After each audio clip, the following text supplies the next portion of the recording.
Hello and welcome to another episode of the Uncommon Energy Podcast. On this week's episode, we're going to be breaking down all the happenings from the Latin America International Championships this past weekend, including Tord Reklev being disqualified, some unexpected results, maybe a little bit of a surprise deck in the finals, and A couple. yeah, Marathon's win once again, 2 major Let's events in a go. row. We will, of course, have everyone's favorite segment of the podcast, Guess That Flavor Text. And then we're going to end off the episode this week by talking about how the meta moves forward. There are 2 regional championships this weekend, one in Gdansk, Poland, and one in Brisbane, Australia. So if anyone listening is going to either of those events, we'll give some insights on what's happening in the meta, in our opinion, moving forward. And then also for those of you preparing for League Cups, and then, of course, San Antonio Regionals just about a month away.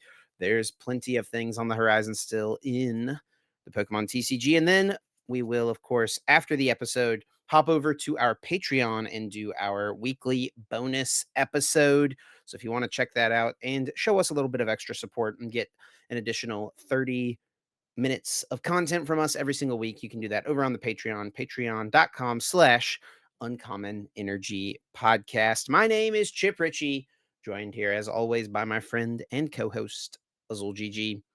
What's up, Azul? How we doing, man? How was the travel back home from LAIC? It was pretty rough. I mean, I felt pretty bad Monday because I got back Monday, I left Sunday. To be honest, I don't know why I didn't think about this before. Like for regionals and stuff, I try and travel back Sunday. For ICs, I was like, oh, traveling back Sunday makes sense as well. Like if you make it to the finals, whatever, reschedule your flight. It's not that big of a deal. For like me specifically, because I don't have to be back for work Monday or anything like that. So, but honestly, I'm gonna try and probably schedule my flights to leave Saturday night if possible for ICs from now on. But yeah, I got But back. Saturday was so fun, though, right?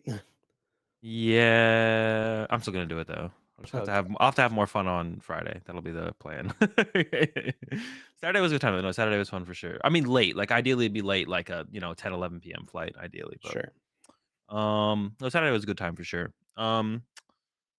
Yeah, I got back. Yeah, Monday was I was pretty tired. Took a nap when I got back, and then I've kind of readjusted. I like what I woke up, went to bed, and woke up on schedule so far Monday to today, which is Tuesday. But for me, like, and I actually wanted to look this up, like if this is like a common thing with jet lag or not. I feel like jet lag hits the day after. Like the first day you get back is fine, and that's how I I feel felt like when I've I always heard people say that. yeah, like when I went to LAIC, the first day was fine, but then the day after was a little bit more rough. So I'm gonna have to see how and if I can fall asleep tonight, and then how I kind of wake up tomorrow.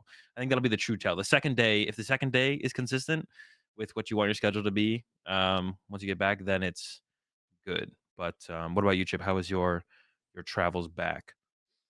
Not too bad, not too bad. I had a person next to me on the plane who kept kind of bumping me through the, trying to sleep on the plane as an overnight flight. So wasn't like the best, but nothing too terrible to be honest. And for me, it's only a 2-hour time difference, so I really didn't experience very much jet lag Yeah, going there or coming home. So it hadn't been too bad. Definitely was tired though when I got home because um I can like sleep fine on planes. I feel like for just like a quick little nap or something like that if I'm flying in the evening or if I like didn't yeah, sleep a lot the night before and I'm flying or like if I have an early morning flight like at 6 a.m. or something like that, I'll usually sleep on the plane. But overnight sleeping on the plane is a little bit different. I usually only manage like a few hours here and there, which is still like it's better than some people. I know Kyle Sablehouse on his way to Japan, he like didn't sleep at all. He just like never sleeps on planes. And that's like a 12-hour, 13-hour flight or something like that.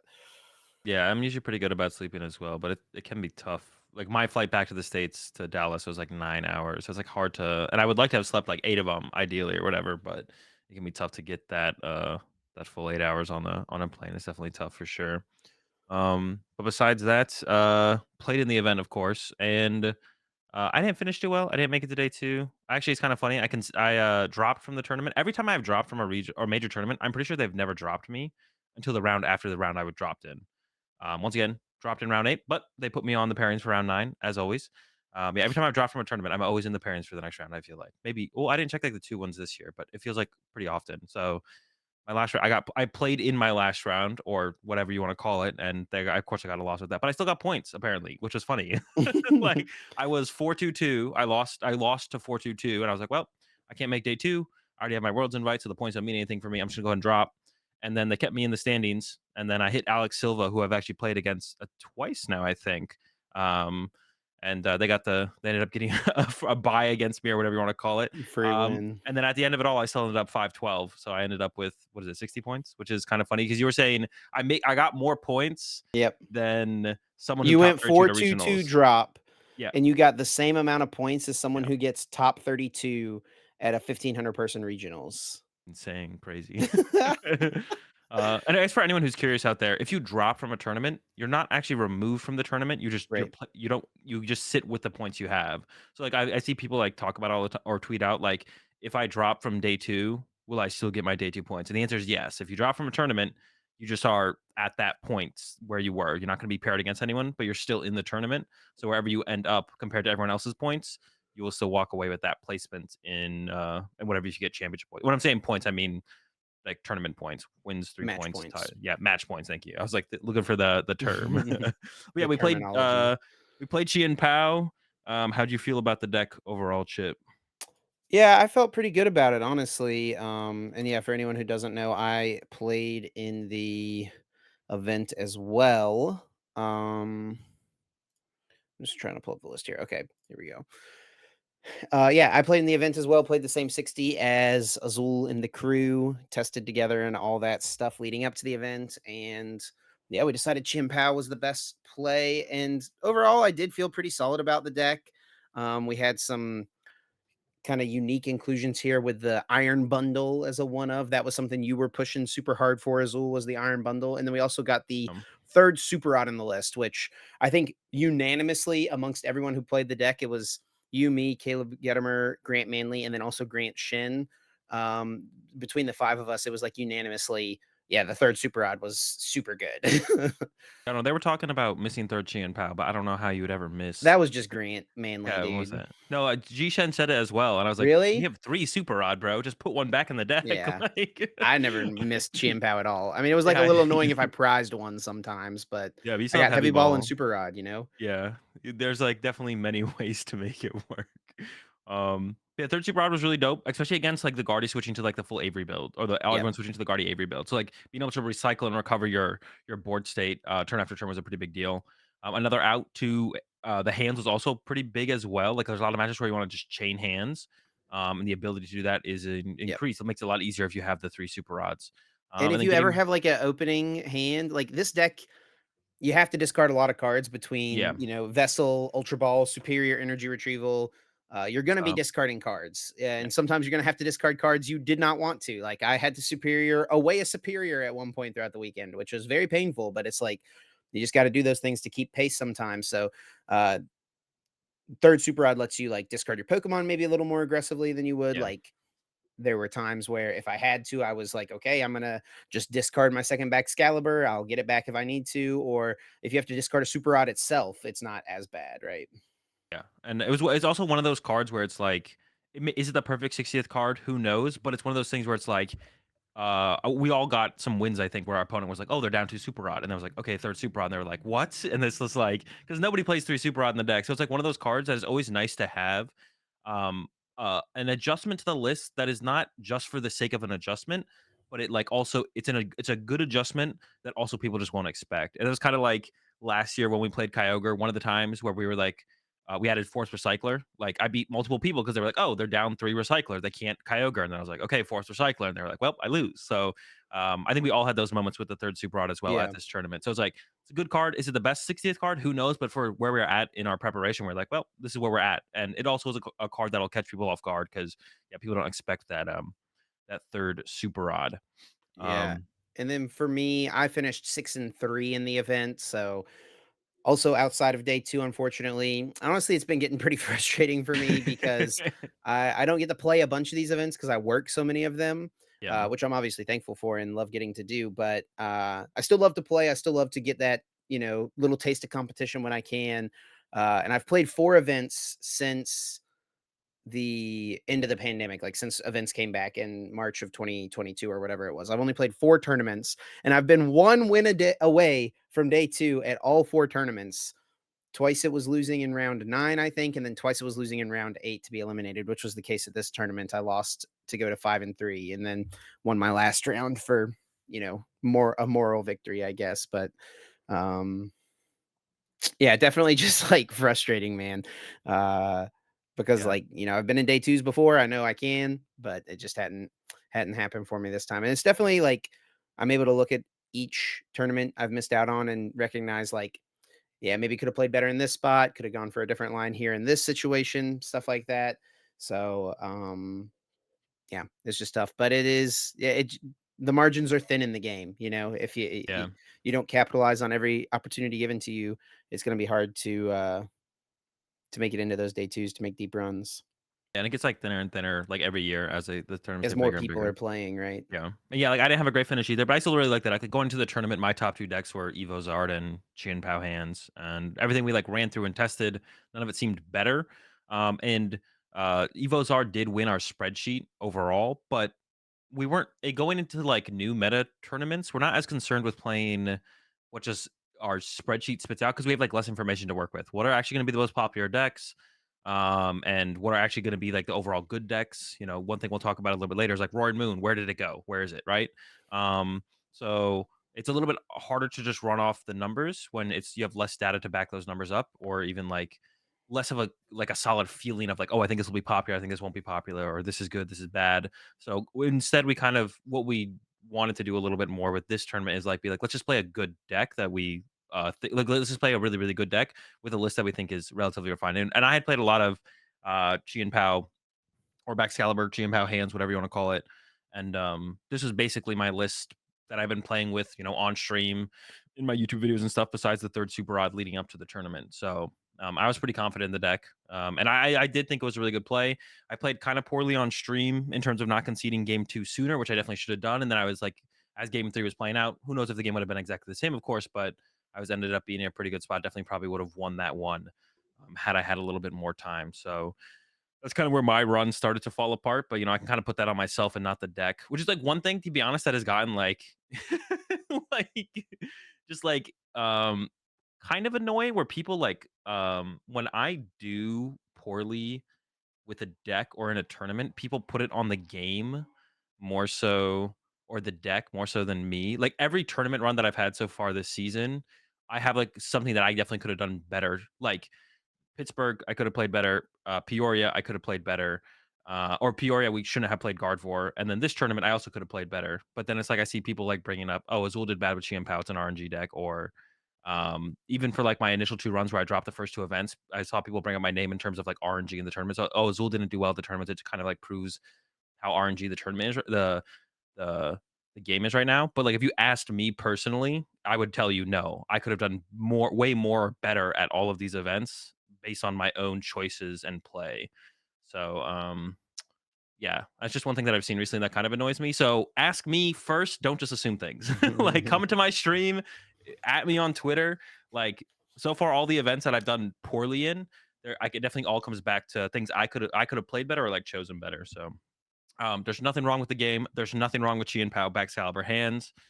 I definitely put all my poor runs so far on myself so far. Not the game, not any of the decks I've chosen, except for Gardevoir. We shouldn't have played Gardevoir, but that's a little bit different, I guess.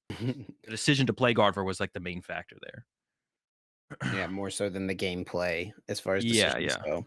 yeah, yeah, But yeah, I agree. I mean, I still think Chen-Pao Excalibur is pretty good. And then the way the meta shaped up, Gardevoir being number one and Charizard being number two, like I feel like this deck does fine against both of those. yep, Gardevoir can maybe be a little sketchy, but like with the three super out, it gets a lot better. yeah, Um, definitely. and then the Charizard matchup is like pretty solid overall. So Yeah, yeah. after like some more testing in that matchup as well, we definitely all. I think those two matchups I felt pretty confident. I wasn't as confident in Gardevoir, but then after I played it, like the third super does so much in that Mhm. matchup for sure. So yeah, it was definitely felt like the meta ended up shaping up pretty well for the deck overall. Get a better run next time maybe out of it, but, The hands, or sorry, the bundle is actually super good in that matchup yeah. too, because sometimes what they can do is they can get to a board where they have a Gardevoir with no damage on it, right? 140 Mhm. HP, so you can't Yeah. Iron Hands it, but there's always going to be something on their bench that you can either Iron Hands or Chien-Pao for two prizes that turn. They either have to push Guardy EX or a one prizer, so you can still get a two prize turn there. The bundle is just like so. I mean, you want that kind of like push effect I don't want to call it a gust effect. It's like a push effect, right? Which Yeah, most like people board have played. manipulation. Yeah, yeah. Most people have played escape rope in the deck. Obviously previously people were playing cross switcher, which is a little different. That's 4 card inclusion. So, but as far as 1 card inclusions Yeah, go, Iron Bundle is just so much better than escape rope. You can find it with Irida, and then you can reuse it. You can do it multiple times, which is so good. I nest ball definitely for have it, multiple ultra ball games where for I it. did it twice. Yeah, it's definitely way better than escape rope. I think there could still be some debate for cross switchers versus counter catcher bundle, but 4 spots to basically do the same thing that Iron Bundle does is like a hard, or I guess the same thing that or counter catcher plus Iron Bundle does is like a hard sell in the current meta. I'm sure in certain metas the cross switchers are better, but I Yeah. think in the current meta, counter catcher bundle literally does everything that the 4 cross switchers do, almost the exact same thing. Not quite exactly, but close enough to the point where it's like those extra 2 spots for, like, the 4th nest ball, and I don't know what other stuff people were cutting, like, it's just worth it. 3rd super odd, of course, would I guess be one of them, but, Yeah. all the Maybe other cards playing are only like, one vessel and stuff like that. yeah, but, like, you want super odd every game, you want nest ball every game, you don't even need cross switchers every game, especially with Iron Hands now. Like, cross switchers lost a lot of value when Iron Hands got introduced into the deck because your KOing their active is, like, so much more just like a fine thing to do. Whereas before it was like, do I really wanna draw this 1 prize card? Now you're, like, almost drawing 2 through the hand, so Yeah, and then overall, it was like a pretty mediocre showing, I would say, from our group as well. You and I didn't make it into day two, yeah. and then Grant, and Caleb all made top 64. So, you Not know, terrible, but not terrible at love to do all, but better. definitely not, the results that we would hope to see. Yeah, But yeah, definitely. with all that being said, speaking of people who probably had results they did not hope to see, let's move on to our first topic today. That's a transition to to remember. Tord Reklev, of course, one of the probably the most well-known player in the game, the best player playing the game currently, the most accomplished 4-time international champion. He's this year's world's finalist as well. He was disqualified from the Latin America International Championships. I was making my way to the venue actually to go check out what was happening in day two, and I was seeing people on Twitter saying stuff like, "Looks like Tord's name has been removed from the pairings, or has a line crossed out through it on the pairings. Does anyone know what happened? It's looking like Tord got DQ'd, and eventually Tord did put out a statement, which I'll just, I guess, go through read real quick, and then Azul and I will talk about kind of our thoughts on the situation. Tord put out a statement here, DQ'd from LAIC. Round 3, day 1, I played against a friend from Japan. Gardevoir versus Snorlax Stall. We played a long game 1, which we both knew would decide the series. I lost the game, but without any warning, the judges issued me a match loss for pace of play. The next day, during round 11, I get pulled out of the match during the end of the set, also without any warnings or other indicators that something was wrong, and I am informed that I am getting another match loss for pace of play. The floor judges then greatly exaggerated when speaking to the head judge. This included claims of a 13-minute turn, among other things. Unfortunately, this is escalated to a DQ because of the situation yesterday.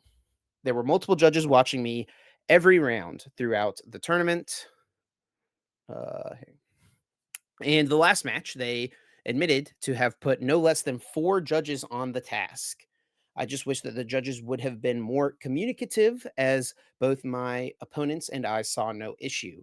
Just getting handed match losses and DQs without any indication that my pace was not good enough is against the guidelines for judges in the first place. But as a player, I don't have much power. The people here in Brazil have been so amazingly kind and friendly to me, and I'm sad I will probably not return after this experience. My DQ is one of many questionable decisions made by the staff at LAIC over the last years. If you played against me during any round at LAIC, feel free to share your experience.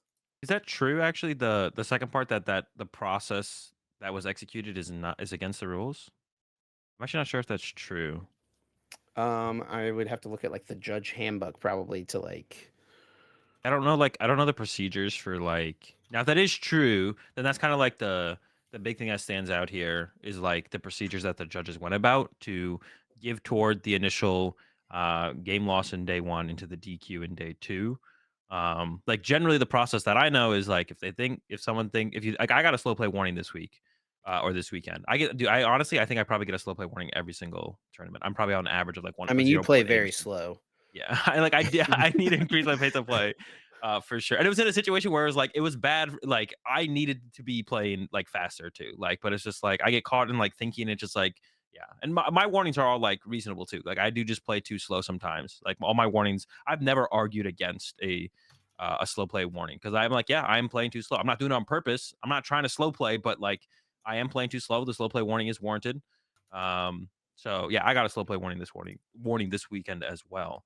um, I don't know if that is supposed to be like 100% of the process is like warning into whatever into DQ. So like the one thing that I know for sure is like um if like the head judge is already involved in the situation, you can't appeal because there's nowhere else to go, right? If the head judge has already been spoken to, is informed of like the situation and what's going on, there's nothing to appeal to. So like I like in that situation, so in like toward situation, if the head judge was already involved in the idea of like what was going on and what the penalty should be for what the judges said there was, then it makes sense that there wouldn't be an attempt for toward to get an appeal. But I don't know if there has to be a procedure of warning into double prize loss into DQ or whatever I don't know if that procedure has to follow or if like things can be escalated further just based on the information the judges currently have. Especially when they bring it to like a head judge or something like that. So yeah, I initially heard I was in day two or not in day two. I was in the day two area just chilling, playing some SP decks from back in the day, 2011.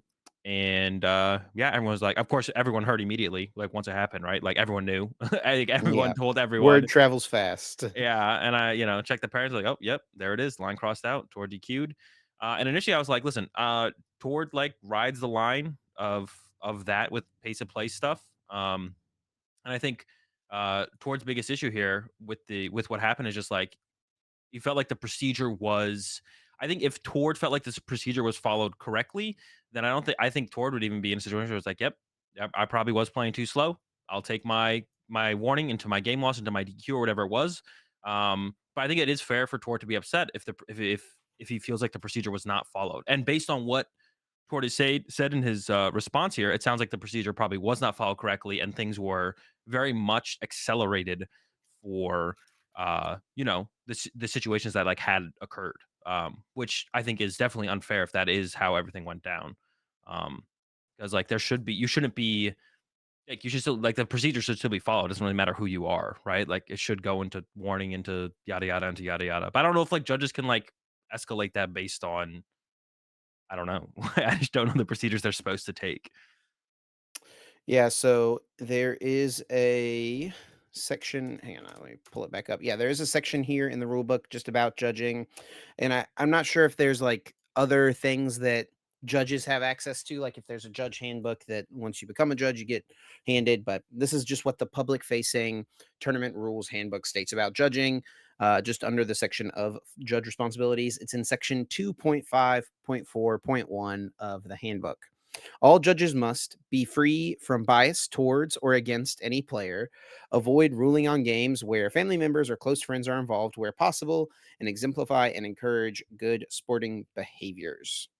And that's pretty much all that's posted here. And then just head judge responsibility. The big thing to read here would just be the head judge serves as the final arbiter of all rulings and rules interpretations for a tournament and is ultimately responsible for making sure that all participants abide by the rules set forth in this document. So, like you mentioned, the head judge involved in towards ruling, no opportunity to appeal or anything like that. They are the final say. Yeah, yeah. So yeah, the question past that is just like, is there a procedure that was skipped uh towards ruling? That's like the question to ask for sure. Um, and yeah, I don't know. That would be like the big question to ask. But like yeah, like I said, I think Tord with his gameplay rides the line a lot. Um, or yeah, rides the line a lot as what should be allowed in the Pokemon or what is allowed in the Pokemon TCG based on the rules and what isn't. And I think if the procedure had been done by the book, if it wasn't, that is, because actually I don't know. Then I honestly don't think Tord would be super upset about it. But um, yeah, it's hard to I don't know. I don't know if the procedure was actually taken out accordingly or not. So, like, that's, like, the big question I think here for sure that I have is just, like, was what happened to Tord within, like, the guidelines of how things are supposed to be taken care of at tournaments? Yeah, and it looks like there is, as I'm just kind of scrolling through the rules document here, a section on penalty delivery. So I guess we can just read this real quick. Whenever a penalty is assessed and being delivered, that delivery should include the following: an explanation of how the player's actions are not allowed, how the assessed penalty will impact the player's tournament, and a reminder that the player may appeal this or any other penalty to the head judge. And that's basically it. So really nothing that aids this situation, I guess. I mean, that sounds like it, like, definitely skipped a step or 2 for Tord's situation though, right? Well, I mean, I'm sure it was explained to him what he was doing, right? I mean, he doesn't really maybe go into detail here. But I mean, he does say that they issued him a match loss for pace of play. Yeah, okay, So true. they certainly. I mean, I think Tord kind of recognizes too. Everyone kind of knows the situation here. Like, and he doesn't need to go into detail of like, people know he toes the line. It feels like, right? Yeah. Um, but yeah, I don't really know how it's interesting. How do you feel about the bit? The kind of the weird bit to me is that it's said here that they had no less than 4 judges on the task. How do you feel about having that many people committed to, like, locked in and watching one person's match? Um, I mean, that's like a thing. I mean, that's like from Tord's perspective as well. So is it 4 at one time, or do they just always have someone watching him? Which, like, I That think is another I think question, I guess, I think right? if the There were TO thinks multiple someone judges there were multiple judges watching me every round throughout the tournament, and the last match they admitted to have put no less than 4 judges on the task. well, I guess that means well, I guess they told him how many judges they had watching him then, apparently. So, I mean, I think if the TO thinks someone is breaking the rules, if they think someone's cheating, then that seems fine, right? That's Yeah, the point of the judges kind of walking around and watching stuff is to make sure board states and game states aren't broken. So if they think someone's gonna try and intentionally do it, I mean, that sounds fine to me. Like, you're more likely to catch a broken board state, from someone you think is cheating than not, right? Like like, it's gonna be that's the value of the judges, right? So that makes sense to me. Yeah, for sure. I mean, the one other thing I would say on this in general is I've said this, like, every time about kind of the constant discussion that comes around up around Towards play. Being toxic toward Tord specifically, I always find to be a little bit weird, a little bit bizarre. Either you think Tord is breaking the rules, um, and in that case, you should be like, "Hey, judges, you need to enforce your own the rules of the Pokemon TCG competition better," or you think the rules aren't strict enough for the way that Tord plays the game. And in that example, you want to be like, "Hey, TPCI, we need better rules, more strict rules." Like either way, like those are the two things you should be looking at. And then like the people who kind of go out of their way to be toxic towards Tor, I find always to just kind of be a little bit weird, a little bit bizarre. You can like have no respect for him as a competitor, which is fine, but just kind of being neutrally toxic online is always just something that's kind of weird and bizarre to me. Like I don't know. Uh, so yeah, that's always a weird behavior that we consistently see. But like I said, I think it falls under like one of those two things. Either you think the rules aren't being followed and Tor's getting away with breaking the rules, or you think the rules aren't strict enough, and then you think the rules should be become more strict.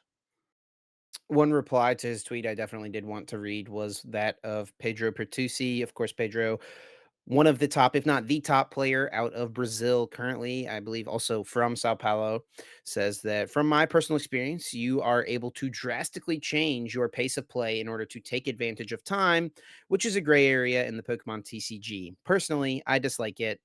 Don't know if it was the case, but I have seen you slow play, and I think you should be punished. And of course, Pedro versus Tord was a pretty, I guess, infamous Controversial. match at this point that took place I on don't know about stream at infamous, but yeah, NAIC, where Tord won an extremely long game one. It was the Gardevoir Mirror. I think it was round one of NAIC, maybe yeah, round two. It was early on in the day for sure. Um, and then Pedro got really set up in game number two, and Tord just basically played a non-game. He never benched a two prize Pokemon. He was not playing to win the game. He was just playing to stall out the clock, pretty much. And he wasn't necessarily. I would have to go back and rewatch it. I don't think he was like taking too long per action or anything like that, but he was playing out the game without the intention of winning for sure, right? yeah. Didn't attack ever, except maybe to use like Mirage Step, and Yeah. didn't put like a Guard EX in play or whatever. So yeah, it was very obviously what Tord's plan was. Actually, Mirage, no one was playing Mirage Step back then, actually. But yeah, no intention to actually like conclude the game at all. That's for sure. Yeah. Um, Yeah, I guess, like, yeah, my biggest thing is just, like, what is the procedure supposed to be?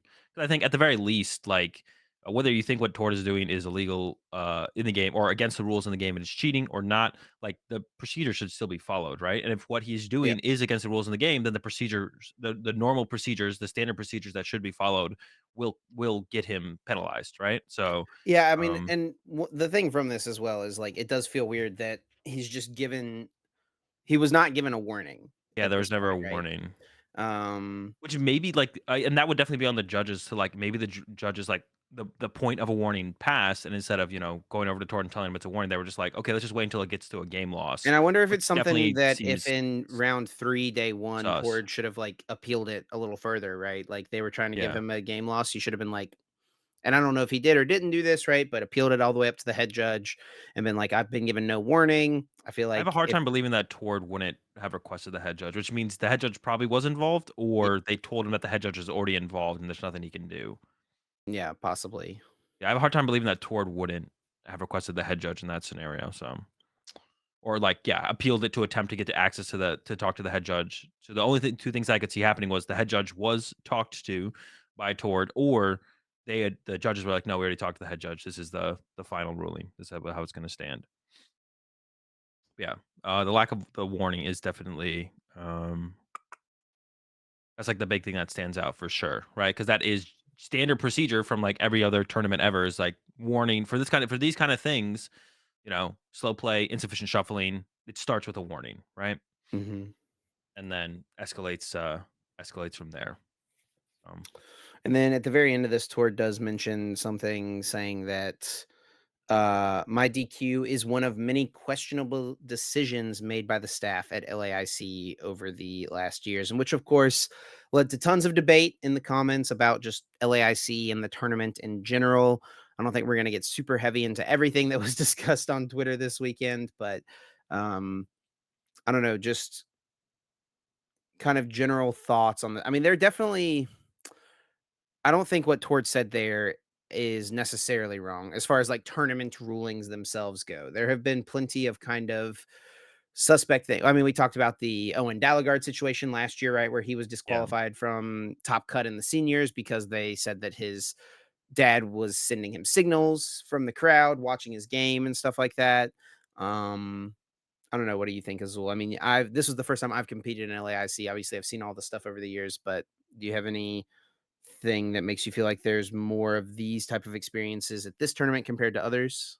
I don't think like some people are calling for like LIC to be canceled and like bring back Y OCIC, which I think is like pretty cringe. Yeah. I will say that I think Copag is probably the worst tournament organizer out of all of them, but someone does have to be the worst. I don't think as long as like Copag is trying to improve and shows improvement, I think that's like the big question mark, right? They're Dude, how definitely the about the worst, but line outside the venue Friday morning? Holy cow. Caleb was right. We should have just showed up 2 minutes before round one started the whole time. Yeah, so I mean, I think they are the worst tournament organizer out of all of them. I think they generally have the most problems. I think as far as like judge calls at the tournament, there's definitely the most interesting stories heard about judge calls at LAIC compared to every other major tournament. And like this is like I go to every major tournament, right? I'm not trying to be discriminatory or anything like that. I go to every single tournament. LAIC has the most interesting judge calls and stories out of all of them, and the most consistently high numbers of them, and interesting interesting conclusions to uh to judge calls out of all of them. So it just is what it is. uh but someone has to be the worst, right? So like no matter how you yeah, like no matter how you put it, someone has to be the worst. It does seem to be that LAIC definitely has a lot of stories coming out of it every single year. I don't think it needs to be canceled. I question whether or not Copag is trying to improve as a tournament organizer year to year, though. That's for sure, because it definitely feels like they're definitely plateaued in terms of yeah. It just seems like they're not trying to improve as a tournament organizer year after year. So that kind of feels bad, especially when you see like everyone stepping up. Especially like I mean, I always compare it to like North America, but like the North American TOs have gotten so good that it makes everything feel pretty bad to go play in, I guess, besides that. And I guess like EUIC is really good as well, but that's also run by TPCI. So yeah, Copag, like I said, Well, it's worst run by tournament. TBCI, and I Yeah, saw yeah, yeah, someone yeah. talk about this on Twitter this weekend, like, Tournament Center is, like, in conjunction with them on EUIC. Yeah, yeah, yeah. So that's basically TPCI is running that. And yeah, I mean it'd be cool to see TPCI take over, I think. LAIC. I think it's a little bit It's probably not gonna happen though. I think we'll probably have Copag again. Yeah, I Uh, think people like a lot some people were calling for Copag to just be removed and like not have the tournament entirely. I just don't think that's ever going to happen. I mean, I just think that's a bad take. Like, there's people so many don't realize players. as well like Copag does more for Pokemon in Latin America than just run this tournament. Like Yeah, Copag prints the Pokemon cards and like distributes the Pokemon cards in Latin America, in Brazil and Peru and Argentina, all the countries down there. yeah, yeah. I mean, they do a lot, so I don't think it's gonna happen, right? So I think it would just be nice to maybe see TPCI put some pressure on them to like improve as a tournament organizer because it definitely feels like I said, they're the worst, and it feels like they're not trying to improve. So that's like the problem, really, overall. I think the idea, like, there's so many Latin American players. This is their tournament. If for some reason you don't like something about the tournament, then just don't go to the tournament, I think overall. But I think there's a good argument to like see some improvement out of them. But like I think some of the reasons that people were arguing for the cancellation of the event or that was shouldn't happen was just really cringe and really like ill informed, like just really bad takes. So yeah, the tournament shouldn't go anywhere. There's a ton of Latin American players. It's great that they get this big event. Like they're also like the most passionate fan base Oh my as god. well, Yeah. which is always super sick to see. Dude, Like I think you mentioned it right. Like for the for the seniors the finals, seniors finals Vinny was getting the dub was pretty sick as well. oh my gosh, the seniors finals was ridiculous. Like the energy in the crowd was unlike any crowd I've ever watched a Pokemon TCG game in. Like just chanting back and forth because it was, Gabriel from Brazil, obviously, who's also the defending world champion in the seniors division. But Oh, then was also it the other Gabriel kid that was from won? Chile. So and there was like a judge ruling going on, and like all the Chilean people in the crowd started doing like a Chile chant and stuff like that. And then the Brazil people start. I mean, dude, it was just awesome. It was so cool Dude, I'm to be in tripping. there. And then for Masters finals, they all left because Yeah. there was no Brazilian or Chilean player in the Masters finals, and it was just a super buzzkill. Dude, yeah, I'm sorry, Gabriel. I thought it was Vinny, bro. Vinny's a master now. I knew it Yeah, was one bro. of the Fernandez. I thought it was Vinny though. But yeah, Vinny's a master now. So yeah, another dub for Gabriel. Gabriel's really stacking them up now. Yeah, Um, yeah. But yeah. I think that's all I want to say on it though. Yeah, I hope yeah. LAIC is back next year. And if it is Copag, I hope that they just try to improve. My hope is that for every LAIC in the future, that there's always a Brazilian, at least one, in the Masters finals. Yeah, that's probably. I mean, that's probably just good for the game overall, especially for like the stream. Like, just it's yeah. I guess I'm down with that as well. I guess if I have to beat a Brazilian in the finals, that's fine. It doesn't matter who I have to beat, but. Well, you haven't been able to do it before, so All right. Yeah, I think it's enough of that. We'll go ahead and move on. Let's talk about the tournament a little bit more. The results. We start by looking at the meta game, of course, as we not always do, but we always should do. And the day I one think we meta. always do. Well, we get close to it, yeah, right. Day one meta was they're pretty stacked at the top. Actually, I don't think we've seen this stacked of a top end meta in a little while. Yeah, Um, since I think it's the first time we've had a deck go over 15% yeah. since like rotation almost, I want to Well, we had say. it was Lostina was 16% at Pittsburgh. Okay, okay. But yeah, but basically, yeah. But two of them over 16. Yeah. Yeah, the Gardevoir, which basically was reestablished itself as BDIF, I think the weekend before when everyone was discovering the Avery countercatcher screamtail Yep. shenanigans that you can pull off with the deck now, which is kind of crazy. The comeback potential in Guardy has just gotten more, which is scary, of course. So I think establishing itself as the best deck in the format. Uh, but is it a deck you still want to bring to a tournament in 50 minutes best out of three? I'm not sure. And then Charizard, uh, 16%, a lot of Charizard. Um, did not do as well in the tournament overall though as the Gardevoir. Yeah, definitely not as well, and also didn't translate as well into day 2, but there were still a couple in the top 16. We've, of course, got the Chen-Pao in here, the deck we played at 10%, Lost Tina, we've got Roaring Moon at 9%, and then Miraidon still holding strong at the 8%. I Staying think, alive. like I don't know, this Roaring Moon number is kinda interesting. I feel like that's about kind of where we expected the deck to end up, right? Super hype when the set came out, everyone's playing it online, Yeah. it's a super fun turbo deck, right?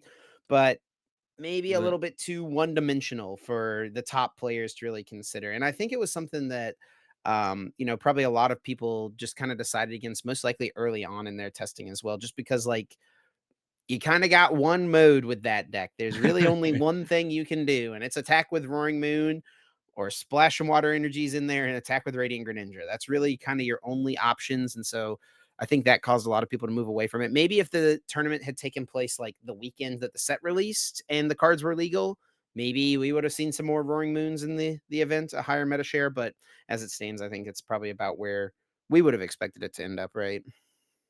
Yeah, yeah, it makes sense. Like, yeah, the closer we got to the tournament, the weaker and weaker the deck kind of felt as a choice against like other top decks that have options, right? Like more options, the better. You got the Greninja. I think if you're gonna play the deck, you should definitely play the Greninja, because you want that the pressure of that, the threat of that is like really really powerful. But, yeah, if you're just kind of, 1-hit KO my opponent's active with a 2-prizer like, this is literally what I said about the deck. Dude, actually, I'm just, like, so right.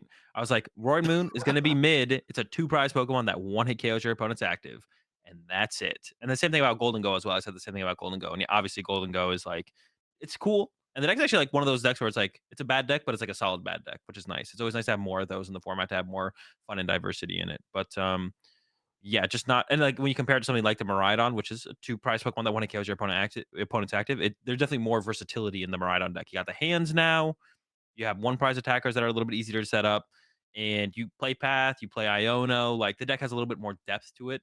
It makes it harder to play against something like a Roaring Moon. So, yeah, Roaring Moon doesn't I mean, who knows? Maybe one I guess one thing you can say about the Roaring Moon as well, the quality of player that played Roaring Moon was not the highest, right? We weren't seeing any of, like, the top players in the game picking up the Moon. So that is also gonna lead to, its, probably poorer results. Also, I think it has a really bad Charizard matchup, and Charizard was the second most popular deck. Yeah. So, that also hurt as well. The Gardevoir matchup is bad too. To be honest, it's like the deck is like, "Eh," and the meta's not great for it. I don't even think a top player would ever pick it up, to be honest. We'll see though. I don't know. Yeah, thinking more about its matchups, I'm like, against the top 2 decks, it kinda struggles. So, yeah, I don't know. The Moon is in a rough spot probably for a little while. And yeah, I mean, didn't have a great conversion rate in today too. Fell Gardevoir did off. kind of surge a bit, going up to 25%. Lost Tina, picking up some numbers as well, going up to 15%. Charizard dropping to the 12%. Chen-Pao about the same at 9%. Mew VMAX, that's a name I haven't heard in quite some time, moving up to 9%. It just, no matter how bad the meta seems for Mew VMAX, it still finds a way to hang around and find success. And then the last deck here on the graphic was the Lost Box, which, by the way, as well, something people weren't expecting as much of with Iron Hands kind of roaming around, but there were still some Lost Box doing decently in the tournament. Of course, Brennan Camerman getting top 8, which we'll talk about here in a moment. Yeah, so the Mew making a comeback, which is, interesting. Definitely not something I would have expected, especially with, like, Charizard being so popular. But I mean, Mew's just always going to be pretty solid, I guess. Yeah, Lostina getting in there as well. I think Lostina is favored against Charizard and Guardy, at least by a little bit for both of them. So it makes sense that it had a pretty good conversion rate when the top 2 decks were good matchups for it. Um, Chen-Pao went 9-9, nothing really huge there. And then I guess Lost Box was Lost Box on the day 1 graphic? I didn't even now I'm not already forgot. We It just had to was pull it up. not. It was Miraidon not. was in that Yeah. spot. Yeah. Okay, so yeah, then Lost Box, sneaking in there at the end. It does say Miraidon EX there, but it's It's supposed to be supposed Lost to be Box. Lost Yeah. Box, supposed to be Lost Box. So yeah, then Lost Box kind of sneaking in, and yeah, like yeah, Lost Box is definitely like a big question mark right now for me because like saw some crazy builds come out of LAIC for it. I was gonna be curious to see where it goes moving forward. And real quick before we start looking at some lists and talk about what actually did well, let's just recap our predictions. So we didn't have an episode last week. We should have talked about that at the beginning of this week's episode, I guess. But yeah, Oh Azul and I yeah. were both in Brazil. We had just traveled there. We were getting rested up and then also trying to test and figure out what the heck we were playing for the tournament. So we did not have time. We did kind of intend to record an episode, just didn't quite happen. But Benji Fam, a fan of the cast and a friend of ours as well, asked us a few questions over on Twitter. And we answered. He compiled it in this nice little graphic so that we could show it off for everyone. I think he needs to find a better picture of me though for the next one. Um, so yeah, the questions that were asked: amount of decks, including Iron Hands in top 8. We both predicted 2, and the correct answer is just Yeah, the just the one, and that one. is the eventual winner of the tournament, Yuho Kalama. Kam- I heard them say it on stream, and it's not Kalama. We've been saying it wrong this whole time. Lama. Kalama. I don't know. we messed it up. Anyway, which comfy engine based deck will have the highest finish? We both said Lost Tina, We were and both we were correct. correct, but Yeah, it was close. It was it was pretty close. close. Yeah, but I think it was like a pretty easy prediction. Like going to the tournament, like this one wasn't based on like me thinking Lucina is very good or anything. It was kind of just based on me being like, well, I Though mean, you did want Lost Tina to be good. not really. B- Well, I Bro, well, it's like I got to give it due diligence every single time just to figure out it's bad again. dude, That's Azul, basically. when we were testing, was like just losing games with Lost Tina. And then immediately after the game was over, okay, go again. Okay, go again. Okay, All dude, the right, deck play was again. so Play again. bad. Play again. Lose again. All right, play again. Play again. Lose again. Okay, anyway, that's just the Lost Tina cycle. Yeah, the Lucina cycle. Our next prediction was player from which country wins. Azul predicted the US. I predicted Brazil, and neither of us were correct. It was a player from Nope, Finland getting the win, though Azul was a little bit closer. Noah Sawyer being from the US getting second place.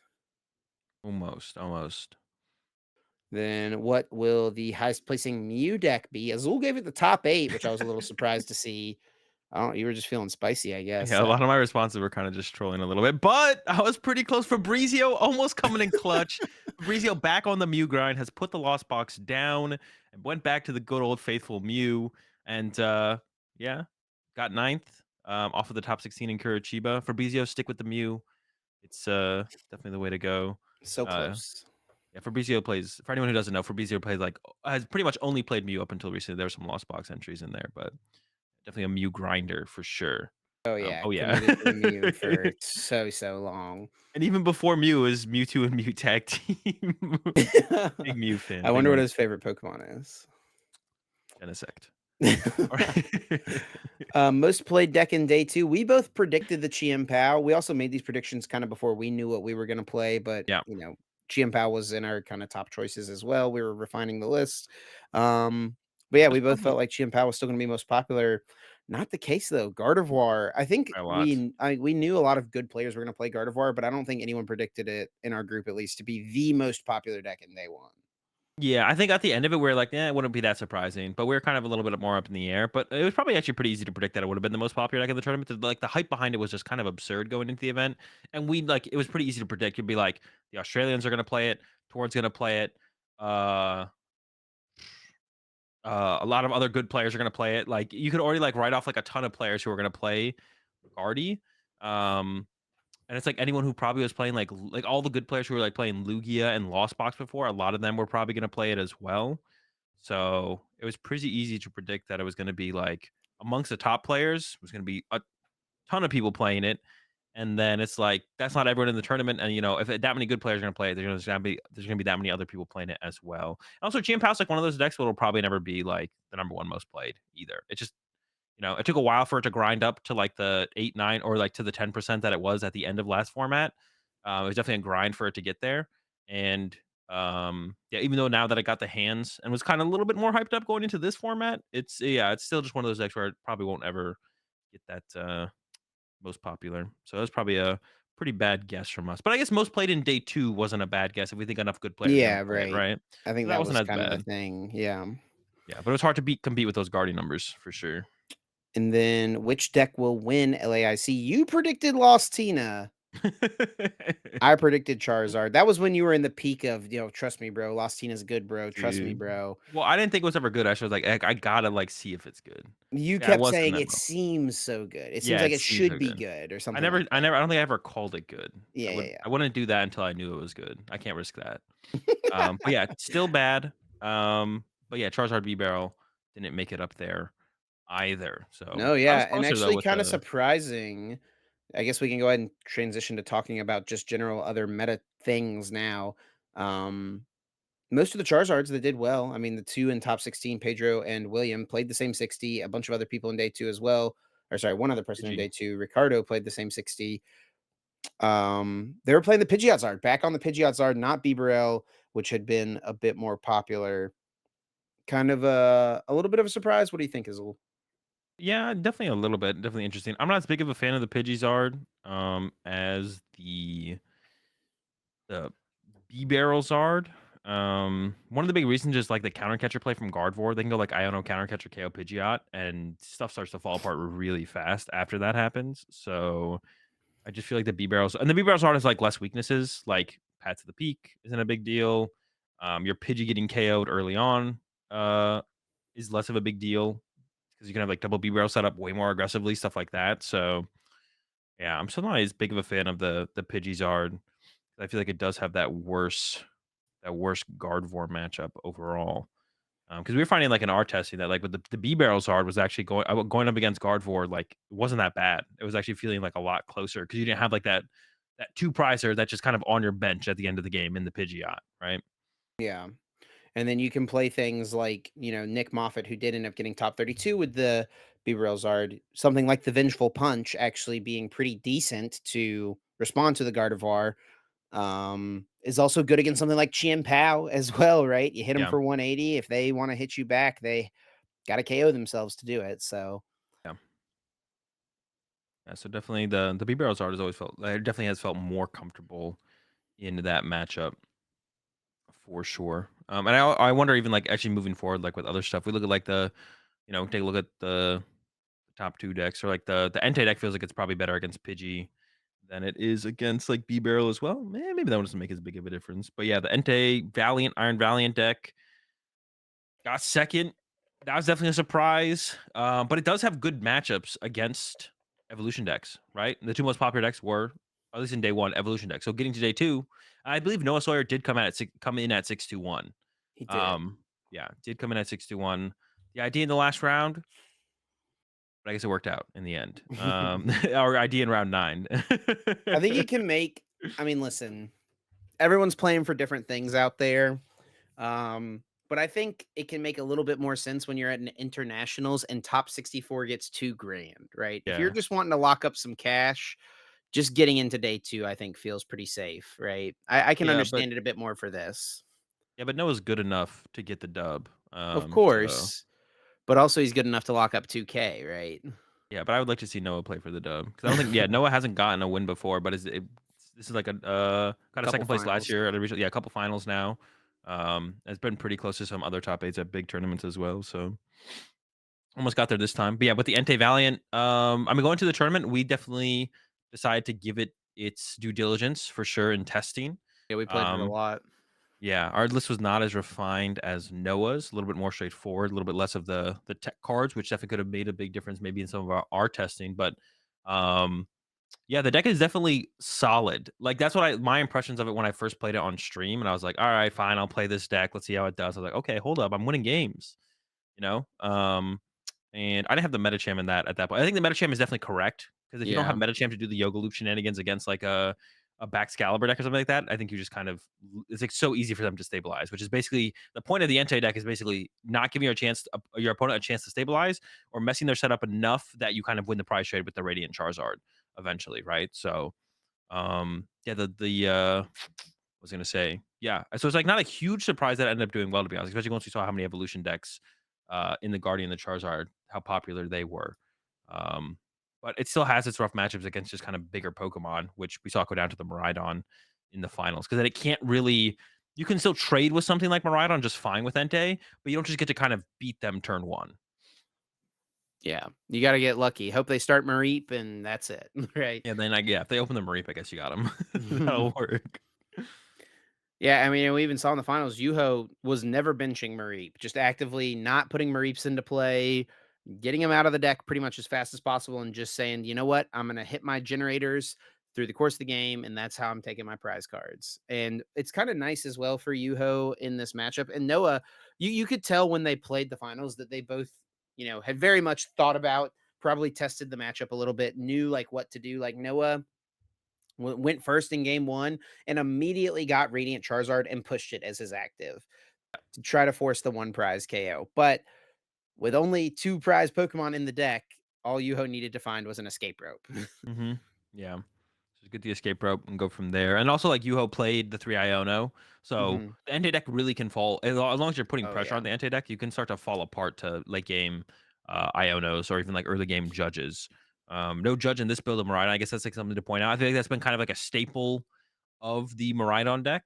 But now they have the hands in there. Your earlier turns probably want to be a little bit more aggressive more often. So you'd rather just have Ionos in there. So it's still a disruption card for the late game, but also in the early game, shuffle draw six or put to the bottom draw six is better than shuffle draw four. So to get off like those big, turn one attack with hands or Maridon, whatever it might be. So more And cards. did have the 1 double turbo energy as Yeah. well in this list. I mean, just really looking to, excuse me, attack with the Iron Hands as fast as possible, really. Turn one Arvin for 4 Stone Generator into hit two, attach double turbo, swing for two. Let's get it. I wonder if that ever came up. But it's there, the play's there. Like as long as you open as long as you have a switch card or open the Mew or Zero Aura, like it's available. You can go for it.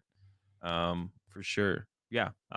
Yeah, to be honest, Miraidon winning, it's once again like seeing Miraidon do well, especially, it has the new tool in hands. It wasn't that big of a surprise, like looking at how the tournament broke down. Two most popular decks, not vulnerable to Iron Hands, but like Charizard and Guardy, both like early hands is both good against, especially good against Guardy. Less good against Charizard. I'm actually curious how many Charizards they did play against. What, two Charizards lost to one beat one. The Charizard matchup is probably still tough for Miraidon, even with the hands edition.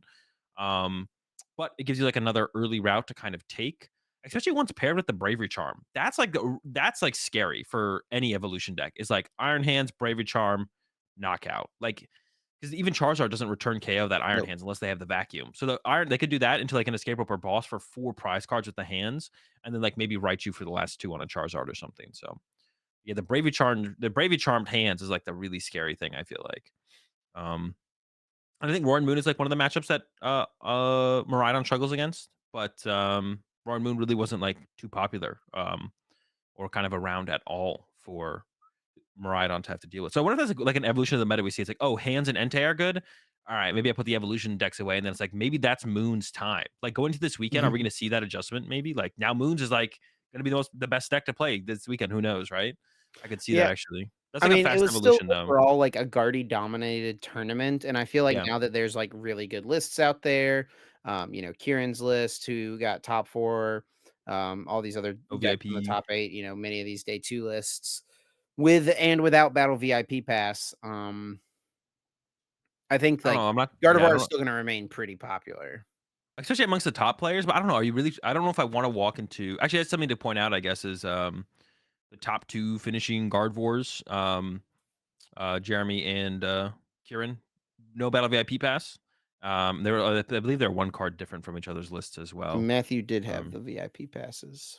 yeah, and then Matthew had the VIP passes. But I could see the meta evolving that way. Like if Maridon hands is that good against Gardevoir, and I mean Entei definitely is good against Gardevoir.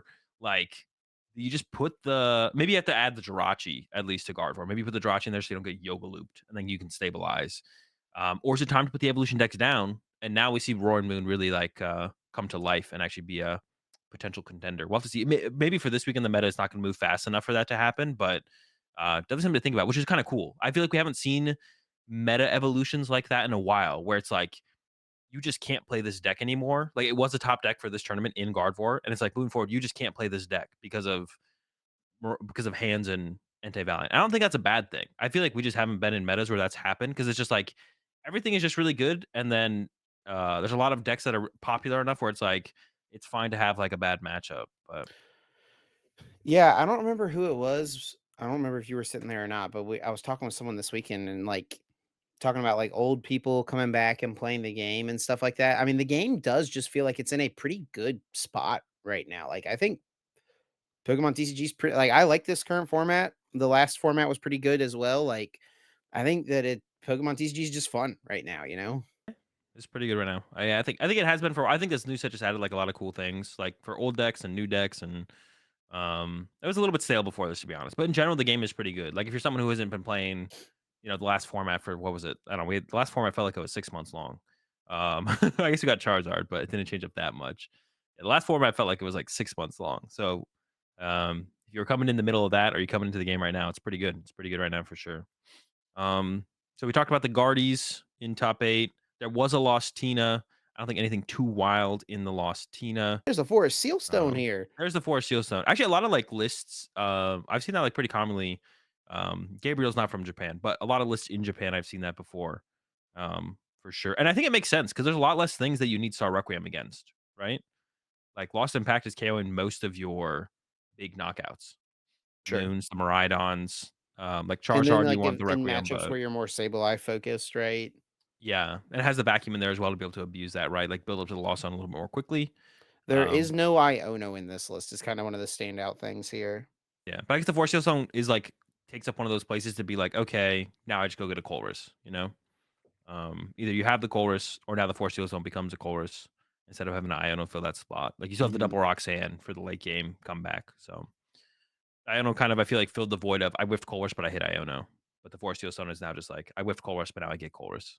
And it was a pretty popular switch card count. I've looked at a few of the Lost Tina lists in day 2. 2-1-1. Seems like this is a pretty popular lineup from people is 2 switch cart, 1 switch, 1 escape rope. We had Yep. seen people, like Alberto Conti was playing the 4 switch cart. That's I think, like, a lot of people had kinda leaned that direction, just kinda more streamlined, but, having just the more options maybe works out a little better. I don't know. Yeah. There's also less Lost Box now, so you're not fighting against, like, Sableye Swarm as much. Exactly, yeah. But there was a Lost Box in top 8. Brennan Cameraman, uh, kind Probably of the most a unique deck in top 8, right? yeah, that's what I was gonna Or, say, like, probably the least coolest deck. expected deck in top 8? I don't know, there's a lot Maybe of the weird Lost Snorlax Box gets that stuff edge coming there? around. I don't know, both those decks are like, I'm not surprised to see that either of them in top 8 because a lot of people were trying a lot of crazy stuff with Lost Box, and Control is just definitely a deck that I respected going into the tournament, and even that's, like, something Caleb said too, is like, I wanna when we were, like, talking about decks and stuff, he's like, he's like, wanted to make sure that we respected Control as a play. Not to probably play for ourselves, but, like, have that potentially be a factor, and, like, if we have 2 decks, one of them gets bodied by Snorlax, but one of them is fine against Snorlax, that could be, like, the tipping point. But yeah, this Lost Zone build, pretty crazy. It's a Mirage Gate heavy build, but with no Greninja, still has the Radiant Zard, and then it's got the Roaring Moon in here as well, which I had hit decks similar to this on the ladder leading up to the tournament. Just playing on PTCG Live ladder. I think this is what some of the players had like been playing over in Japan, because they got the cards a little bit sooner than us. They were playing this kind of Lost Zone Roaring Moon EX type deck, and yeah, there's a lot going on in this for sure. It's definitely built kind of like a comeback deck. It's got 2 counter catchers. Yeah, there's a lot. Yeah, I'm excited to try this out, actually. I haven't played any games with it. I actually, in the last round of Swiss, played against a guy who was playing a Roaring Moon Lost Box deck, but he did have Radiant Greninja in the deck still. Yeah. So maybe a little bit more something I would have expected, but yeah, Sablezard did get a little bit of hype going into this, and then pairing it with the Charizard, the 4 Mirage Gate definitely a little surprising, but You yeah, I need like definitely a I want to try this out for sure. you need like a fast way to respond to hands. That's why like everyone's gone to Yeah, like Sablezard. And they're not just like Sablezard, it's like Sablezard with Raihans and double turbos or Sablezard with Mirage Gates. Cause yeah, you do need a fast way to respond to an Iron Hands with Lost Zone decks right now. Otherwise it just runs over you. Which yeah, Bravery Charmed Iron Hands, the Radiant Zard isn't responding to that unless you have like a vacuum as well. So already without the draw power of Greninja, you need to get the Radiant Zard, you need to get to 7 in the Lost Zone, you need to get a Combustion Blast for 3 energy, a 3 energy Combustion Blast. And then, like, if you go up against it Miraidon and they have Iron Hands with a Bravery Charm, then you also need like the vacuum. So that's like a tall order. So yeah, the deck is definitely like the Greninja is definitely the way you want to play Lost Zone, but it feels like you almost have to play with the Radiant Zard now because they have the answer to the hands, right? You can't not answer hands. I feel like that's a little bit would be a bad choice to not answer hands. And of course, this deck also probably just gets you just lose. Not just lose, I guess because you have the double counter catcher, but it's definitely tough to go up against like a Guardy deck with the Jirachi as well. But if you fall behind, which you don't really want to do, like you have to like counter catcher like KO their Jirachi if they have it. But like at this event specifically, I don't think there was that much Jirachi in the Guardies. yeah, that's what Um, I was gonna say. I don't think many Gardevoirs had Jirachi in their list. I don't think it's like Um, a uncomfortable thing for the Guardy list to adjust and be like, okay, I need to put the Jirachi in. I think they can make that adjustment pretty aggressively if they want to. yeah. So it'll be hard for Lost Box moving forward. Like Brennan got this top 8 with this really cool build, but Lost Box is gonna be one of those decks where it's gonna be really hard, I think, for it to survive and thrive with Jirachi now existing. I am a little surprised to not see any technical machine devolution in this. I feel like that card is super strong, but maybe I guess Especially maybe if the they don't have reason is Jirachi. just like the matchups where you would use it, something like Charizard or something like that. You're just using the Roaring Moon to nuke that Pokemon anyway, right? Yeah, I guess maybe that is like the the thought process and plan there. Just be ahead on the prize trade with the Roaring Moon. That also seems like it could be a tough matchup as well. Charizard with a Jirachi in it, which I think Pretty much all don't Charizards quote had me. Jirachi, yeah. Yeah, but most Charizards had the Jirachi, right? So yeah. It's just gonna be tough for Lost Box, but it would be cool. Like it would be definitely cool to just keep seeing these cool builds, still show up and do well. But it's gonna be like one of those things where Lost Box is gonna have to like, solve some problems, tournament to tournament, probably come up with Yeah, I something mean, there's different. so many possibilities, right? With Mirage Gate, with the Lost Zone engine, so yeah, always excited to see what kinda things people try to pick up and cook up Yeah, with the deck, and then we talked about the Gardevoirs. The only other unique deck in top 8 was the Snorlax Stall, the dreaded Stall deck making top cut at the tournament. Did unfortunately, or maybe fortunately, run into the Tina in top 8, which is a pretty tough matchup with so many switch cards yeah, with Jet Energies. Seemed like it was gonna be tough here yeah. for the And actually, Snorlax. Kato is the control player I lost to at 4-1-2. It's a tough matchup for sure. Game one, I opened Bidoof, which basically sealed my fate off the Yeah. rip. Did you stick And it out then for very long on that one? like, I think I was 10 minutes into the game. Like, I was, like, playing pretty fast. I was like, "Draw, attack, draw, attack, draw, attack" with B-Barrel. Um, just, like, so I could see as much of the deck as possible, and then, like, I scooped game 1 with, like, 40 minutes left, and I was like, "Okay, here we go." Because I knew one of the games following up, I'd have to, like, literally donk to basically win, so I was like, "Okay, if I can win a long game 2 and then donk on game 3 or something, that'll be, like, my route." But I was like, "Let me see as much of the deck as I possibly can, so I know what I have to Sure. play around." There was nothing, like, too surprising in this, though, I don't think. Just, like, a good Snorlax control build. Um, yeah, I knew things were like I was like, maybe I can like 2 KO enough Snorlaxes with B-Barrel if I get lucky enough with It's a pretty the tough attack. matchup for our But deck. then, yeah, then the luxurious cape came down. I was like, all right, maybe not. A 3 hit a Snorlax, the penny's gonna get involved a couple times. Like, And you it's gotta be probably not flipping happening. heads. Yeah, and I gotta be flipping heads. So yeah. And then game 2, I didn't get like you have to get like turn 2 candy backs and then attack with the Baxcalibur or be attacking with Chen-Pao. And I did not get that. I got Iono turn 2 and my hand was terrible. So was not able to get an aggressive candy Baxcalibur at all.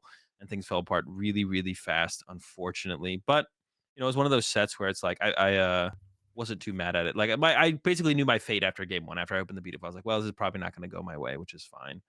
But yeah, I like you said, it's definitely a deck that we respected going to the tournament, and seeing it make top 8, not really a huge surprise. It got some good matchups, got some bad matchups though. Like I said, hit that lost Tina, and got taken out pretty handedly. I think I remember watching like the end of the second game or something. And it was like there was no way Yeah. the Snorlax was ever getting the dub in that situation. Also, I do wanna just say, I mean, this is kinda something we had talked about too, is that the stall decks thrive when they play against, like, weaker players, people who, like, aren't experienced, don't know what to do. Yeah, Kaito kinda had to run a little bit of a gauntlet here, yeah, Hit Tord in got round the lineup. 3, Fabrizio in round 5, Kieran in round 7, you in round 8, Natalie Miller in round 12 is I mean, like, just tons of good players who definitely know how to play versus control decks, right? Yeah, yeah. And that was something you kinda mentioned when we talked about this deck a couple weeks ago is, like, Snorlax Stall in the previous format was pretty easy for a good player to just be able to beat because if you just played around everything you knew they could have, you'd be fine. But then once they got Erica's invitation and then now counter catchers and stuff like that, it's just they have more active win conditions, right? Even against a really good player, they can find that way to win. Well, yeah, it's more like their win conditions are the same, but now it's like instead of getting Yeah, yeah, lost on turn 2, you're getting counter catcher Misfortune Sisters, and now you're losing your resources more aggressively. yeah, Yeah, it's just like, they're able to do everything way more aggressively. Their win condition is still the same, but now they're like winning at a much higher rate or one much faster rate. So yeah, yeah, it can be. The deck's good. The deck is definitely good. But it's one of those decks where it's like I think if anyone wants to beat it, stuff like Turo and Guardy's really good, stuff like that, or just play a deck that just beats it. There's yeah. decks that definitely just beat control.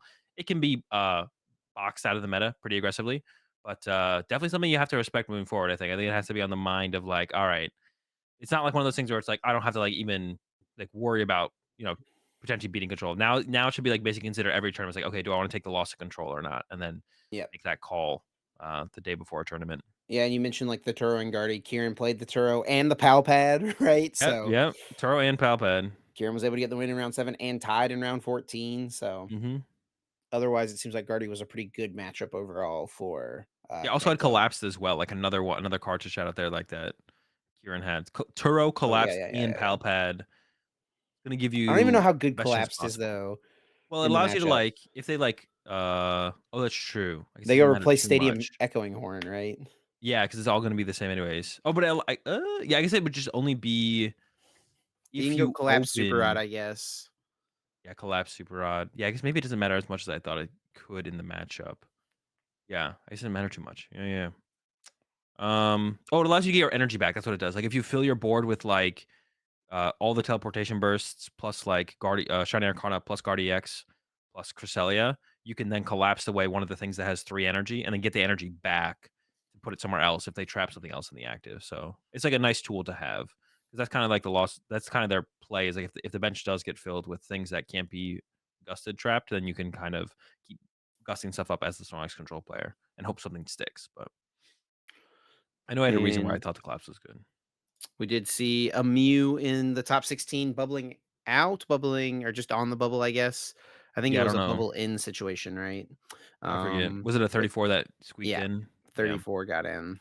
There's two yeah. 34s that got in, I think. Always Yeah, lucky. two 34s got in. Not Fabrizio, Um, though.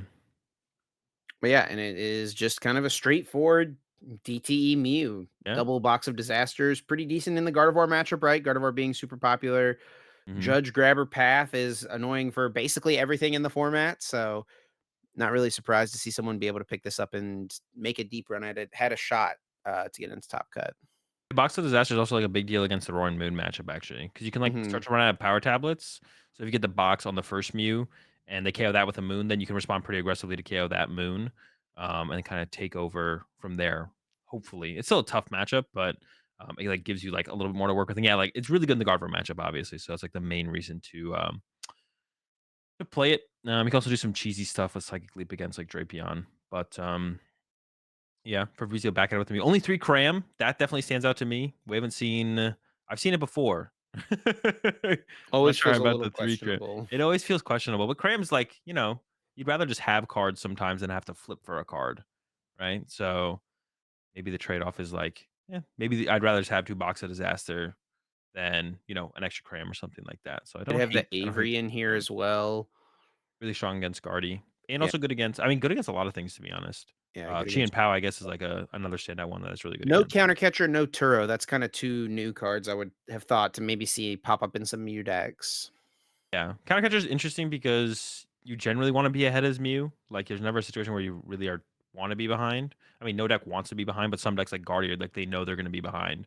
And Mew's one of those decks where you're not trying to be behind because you're either trying to go first and like take the first knockout on your second turn, or you're trying to judge path your opponent and hope they don't do anything on their turn. So Yeah. kind of makes sense to probably not include that one. The Turo like is kind of like a card where it's like, do I want to beat Snorlax control? I think, right? It's like if you do, like it's good in other situations as well, but I think the main driving factor behind adding the Turo would be, am I trying to beat the controls? And it looks like because I think it's pretty tough without it. Not impossible, but tough. I don't know, man. I mean, going just Judge That's Path true. Judge knockout is not bad. Like and they Grabber definitely too. Like they don't play that many Pokemon, but true, you just true. catch them with one. You do have 3 switch cards, and you're pretty good at seeing cards. So yeah, maybe that is enough. Maybe that is enough. I feel like it's got to be decent. I don't know. Um, And then in the top 16 as well, we had last deck to uh, mention. the Rapid Strike Urshifu here.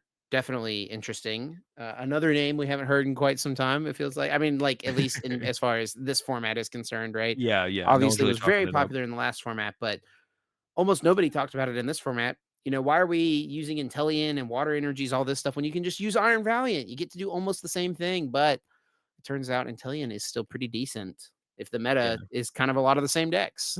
Yeah, I actually really like the idea of Rapid Strike right now, to be honest. Yeah, the idea of it's really, really cool. The de-evolution is a new addition to the deck that can be interesting, especially in like the Gardevoir matchup. They set themselves up, they damage themselves, you de-evolve them. That's kind of cool. Turo's really good in the deck for sure now. One of the things that it's big better, it's like basically Cheryl, but better, right? Just more options. All right, so there was a Um, guy who played on stream in day one that was playing Rapid Strike, and he was playing this Remoraid Azul. tank. It's not a Mm. rapid strike Pokemon though. The tank, 7 Yeah, HP. I just don't know, man. I don't Honestly, if know. you go up against a Iron Valiant deck, you probably just shouldn't put Remoraid in play at all. Whether you got the tank or not, you probably just shouldn't put Remoraid in play. Just leave it in the deck. We're gonna work with our 2 and 3 prizers. We'll cook that way. Yeah. Yeah. So honestly, yeah, you probably should. But like, I was just so I saw this card yeah, but are from, you ever like, using the Octillery for tables in this Remoraid? person's hand, and I was like, "What is that card in their hand?" It's a Remoraid. Are you ever using Octillery to find Remoraid? Sometimes you do sometimes like as Ultra Ball fodder, but like your Remoraid has to come first Well, anyways, dude, it right? can So retreat with Tower of Waters. That's, like, probably the biggest reason. oh, I didn't even That's think gotta be about it. the To be honest, I biggest didn't even think reason. about that. Yeah, true, true, true, true. Okay, okay. Sure, sure, sure. Yeah, but honestly, I like the idea of Rapid Strike right now for sure. Definitely intrigued by it. Definitely a deck that I'm gonna put some time into between now and San Antonio, which is Did gonna have the be Squawkabilly a in the month. researches as well. Yeah, those seem to become like No the staple way to Irida. play it towards the end of last format. I don't know if Right. that's like you have to, but it does feel like the meta is probably a little bit more aggressive, and you probably want that more aggressive angle. Turo over the Cheryl currently. I I kinda just said that. Oh, sorry. Yeah, I think Turo's just better than Cheryl. Like Yeah, yeah, yeah. Cheryl does allow you to keep yourself evolved in play, but Turo, one of the things that you could lose to with this deck is literally your Alakazam getting gusted. But now Turo plus Palpad pretty aggressively eliminates that, I feel like, as like a threat. And then it still like heals a 3 prize Pokemon, which is the goal of Cheryl in the And then past. this also is probably the deck that does best use Technical Machine Devolution as well It might because be, yeah. I mean, something like Lost Box, it seems good in, right? But you have to go spread with Sableye, next turn, Devolution. But with this deck, what you can do is just, Intellion, snipe a bunch of damage, Alakazam, move things around as well, then go with the Devolution all in the same turn. Definitely seems much, Yeah. much stronger. Yeah, Yeah, I definitely. agree. This deck seems like actually really good right now. I mean, we talked about last format. This deck's best matchups were things like the Gardevoirs and the Lost Boxes, and then you could be if Charizard got established, I feel like Charizard was pretty decent in the matchup. Yeah, Um, I'm still not sure about that matchup of that versus Charizard. I don't know, man. But It yeah, just if they get a Charizard in play, it just seems so hard. I mean, now you get the devolution thing though, so you That can is like true. That is punch him true. for So 140, maybe spread it's some damage just on the bench. with those decks being the most popular ones, maybe Rapid Strike is It's just the truth time. right now. Broken deck. And also your Marauder matchup historically has always Look at been these good. matchups. Um He beat Lost Boxes, Gardevoirs, You get bodied Charizards, by Mew. bodied by 2 Mews and a Roaring Moon, which all seem Yeah. like terrible matchups. I don't know about Roaring Moon because you can if they want to KO a 3 project, they have to give you Yoga Loop. Yeah, So but that they one I'm only not have to sure do about, it but twice. it's true. They're also a really aggressive deck, and Yeah. sometimes Rapid Strike draws a little slow. So it's probably tough overall. But yeah, did what it was supposed to do. That's for sure, right? Like, Losing to Mew and yep. beating the other stuff. Kinda Yeah, that's sick. a yeah. Did what it was supposed to do. Lose to Mew. Yeah. And then we talked about the couple Charizard decks in top 16. I did wanna talk about the, Miraidon Oh Fluffy yeah, deck from Anil, who, got top 16. I actually lost to this player in day 1 with really turbo Iron Hands, right? 18 Lightning Energy. There's a Peony in this deck. 2 2 Iron Hands as hands. well. Azul, what do you think? Yeah, I mean, we tried. We like going into the tournament. We made a turbo hands deck, and it did. It was a little bit more turbo than this. It did what it was supposed to do, but then it kind of like fizzled out against stuff like Charizard, which I feel like this deck might have like the same problems. But yeah, it's kind of like meta dependent. Like for this meta, it seemed pretty good, especially once you got to day 2 where Charizard fell off a little bit. But even then, like if Charizard falters for a turn and you get a turn 1 hands or turn 2 hands going first, like they just lose basically, right? Yep. Like got the right shoe to back it up. Yeah. So I think that there might be a little bit more uh honestly, the more I think about yeah, I'm still not, I definitely like the slower, I guess slower Miraidon deck a little bit more still. There might be something here with the more turbo build. But I still like the idea of like the bravery charm. Does this one have bravery charms actually? No. 1 Bravery Charm, One sorry. bravery charm, one bravery charm. So I'm a big fan of like bravery charms, but they still got one in there. And I guess maybe the big question is just path versus no path. This deck doesn't actually like see a lot of cards as well, to be honest. Like you got Billy You got 1 and turn that what? you see a bunch of Yeah, you cards. got one turn, you see a bunch of cards, but there is like the Luminian in this build as well to like find those late game bosses to like close out games and stuff. So yeah, I don't know. There's probably a little bit more here than I may be giving it credit for in my my initial thoughts. But yeah, there's definitely something to try out here. A couple ways to try out Maridon, and try and flesh him out. I guess most people were like already on like the path plus hands build that kind of like won the tournament. Everyone was trying that stuff. The more turbo stuff, I think was a little bit more up in the air. But this might be the starting point for that, right? Take it from here and see where it goes. But there's definitely something worth trying out here for sure. Turbo 18 lightnings. Those generators better be hitting too, bro. If you whiff a generator in this deck, you're just like, bruh, come on, man. Just give me one. Like, be so tilting to whiff a generator with 18 When you lightnings. play this many, like, just seems unreasonable, honestly. Yeah, because like the Um, build we were testing had like 16, and I was hitting like double energy like every single 16 time. and 2 double turbos, right? Yeah, yeah, we had the double turbos. Any other day 2 decks you wanna take a moment to mention, Azul? Anything else that stood out to you? No, not really. I think that's kind of it. That's all that I saw that was really interesting. Yeah, Um, there were still some other things straggling along in here. There was an Arceus deck or 2, there was a Zoro box in day 2, not too many Roaring Moons. If you keep scrolling down, you'll was it? find a Yeah, they're at the Lugia or 2 bottom. as well, but The Roaring Moon's at the bottom, hanging out with Lugia.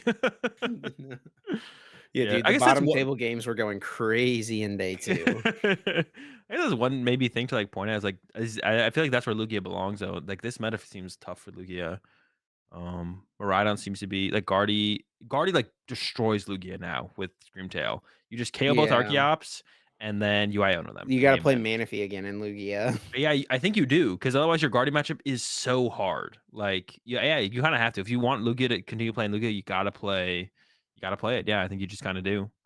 And your Moon matchup was a tough one as well. I think. Not Yeah, I don't feel terrible, like but Moon like is honestly that bad. it's unfavorable, but it's not I would like play a a lot of terrible matchup. Snorlax in my deck though, like Yeah.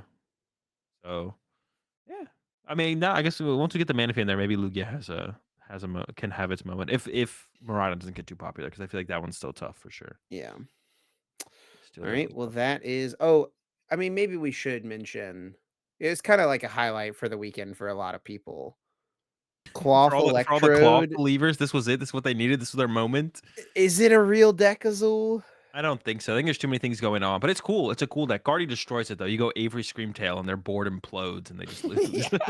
like, like Oh, man. yeah. So I would say Cloth is a cool deck, but yeah, I think it's got some. It struggles against Yeah, top deck. Gardevoir has to just absolutely smash this deck. The problem is the Averys. If the Gardevoir just didn't play Avery, you'd be fine. You'd probably be fine because Yeah. you're like a one prize deck. You traded back and forth. You're chilling. But they hit you with an Avery, and you're like, gosh, discard two, and you're gonna take a knockout this turn. I'm cooked, bro. like, Oh, it's because you got a lot brutal, it's of brutal. the B barrel's pretty important for like the consistent draw power in the deck for sure. Well, we do need to take a moment here before we get into Guess That Flavor Text to give a quick thank you and shout out to our amazing sponsor, Dragon Shield, for supporting us here at the Uncommon Energy podcast. Of course, Dragon Shield makes some of the best card gaming and tabletop gaming products and accessories on the market, including sleeves, binders, deck boxes, and so much more. This past weekend, I used a new-ish color, the Justice Dual Mats, which actually felt amazing. Um, I've definitely been someone who very much prefers the just regular matte sleeves, but the dual mats felt awesome this weekend, to be honest. I'm definitely excited to try some more of the newer colors of the dual mats because they felt great. Yeah, I'm not gonna lie. I am definitely a matte purist. Love the mats. They just feel for me. They just feel the best. So I was rocking the mats again this weekend, and they felt great despite my play and placement not being great. But yeah, huge shout out to Dragon Shield as always for being a sponsor of the podcast. You can find them at dragonshield.com/webshop/US or U, depending on where you're located. And of course, as always, they're available literally everywhere else. So go get yourself some Dragon Shields. And with that being said, Azul, it is time for Guess That Flavor Text, the segment where each week Azul or I picks a card, reads the flavor text on it, and has the other host try to guess which card, which Pokemon is featured on said card. Um, if you get it right, you get 4 points. And for each, if you get it, sorry, I'm scrolling and trying to like pick a card because I forgot to pick a card and also say this at the same time. Alright, it's alright, you're Uh, getting there. yeah, you why don't you Each walk yeah, everyone through where a host picks a card what if the you get it lifelines are, right Azul? if you get the Pokemon right for the card that it belongs to, or the card that the flavor text was read from, without using any lifelines, you get 4 points. For each lifeline you use, you get 1 less point. Chip is definitely quite a bit ahead of me at this point. We kind of lost track, but the 3 lifelines are what set the card is from, what stage the card is, and then read an attack name. Chip, have you found a Yeah, I've got card? one. All right. I've Chip, got hit one. me with this card's flavor text. All right. It has a strange physiology that responds to electricity. When put together with blank, blank evolves for some reason. So the second blank, it's a little weird because there's 2 blanks in here. Both of them are names of Pokemon. Yeah. The second blank is this Pokemon. Got it? So it has a strange physiology that Yeah. responds to electricity. When together with blank, blank evolves for some reason. When it's with a different Pokemon, it evolves, and it has so it's like an electric Pokemon from what I can gather. I don't have much I mean, one thing that I thought about at first was like Minimum Plusle, but they don't evolve. Um, I mean, electric Pokemon when it comes together with a different Pokemon, so it's a basic, Well, its probably. physiology responds Uh, to electricity. okay, sure, sure, sure. Oh, okay, true. So I guess it could be is there any Pokemon out there that are like friends with electric Pokemon? I don't actually know. All right, what set is the card from? It is from Fusion Strike. Fusion Strike. I mean, thinking of electric Pokemon in Fusion Strike, Toxel is one of them, right? I think Toxel is one of them. Give me an attack name. I'm assuming this is like just going to be a basic, so I'm just going to lock that in. Gonna have to go for 2 points here. So give me an attack name. The attack is Spit Beam. Spit Beam. Well, it's not Toxel, I don't think. Spit Beam. Give me the flavor text one more time. It has a strange physiology that responds to electricity. When together with blank, blank evolves for some reason. Dude, I have no clue on this one. It's not Toxel. Pokemon, when it's with another Pokemon, it evolves and it responds to electricity. Um, dude, it's from Fusion Strike. It's from Fusion Strike. I don't know. What is a Pokemon that evolves from Fusion Strike? I don't even know. Oh, let's go with it can't be it. I just have thought of a Pokemon that evolves that is in Fusion Strike, so I'm just gonna go with it. We're going with Dreepy. Oh, Azul. So close. Thinking of all the random basic Pokemon that have been played with Mew VMAX that Oh evolved. no. Is We it got to give wait. a little bit of homage and shout outs to our American friends who chose to play this bad boy in their No! decks this weekend. The Shelmet? The good old Oh Shelmet my from Fusion Strike. gosh. Dude. Well, And the Pokemon that it has to be with is Carablast. When it's together with Carablast, oh. Shelmet evolves for some reason. That's one that I think a lot of listeners probably got pretty quick. Is that a thing in the video game that, like, happens? Yeah. Oh, I guess, like, yeah, to get your Excelgor, you need to put them Yep. together. Alright, well, the more you know. Shelmet evolves when it's with Carablast. And look, he is using Spit Beam in the card. True, and is also using Spit Beam.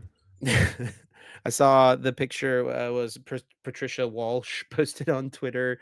She got donked by Spit Beam in Yeah. round one. It was against one of them. I don't. I think was it Xander? Maybe I don't know. Yeah. Spit Beam donk. That's gotta be like the worst donk in the history of the game. Yeah, that's gotta be rough, bro. You show up to your round, you're like, "Alright, if they hit me with a Meloetta, whatever." They Spit Beam you, and you're like, "Come on, man." Ah, You're like, "This deck brutal. sucks. How'd I lose to this terrible deck? What the heck?" Get up, go to the next round.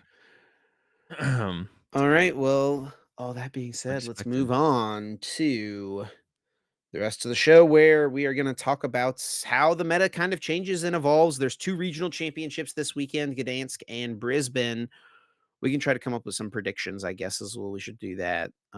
We didn't talk about that beforehand, but we should do that. And then A little bit unprepared this time, I guess, around. I And didn't even then remember that we were also doing the podcast tonight. Like, that was like, you yeah, I messaged me, texted I was like, Azul. "Oh, We yeah." normally, for everyone who doesn't know, like we normally record around like 9 p.m. ish Eastern time the night before it comes out.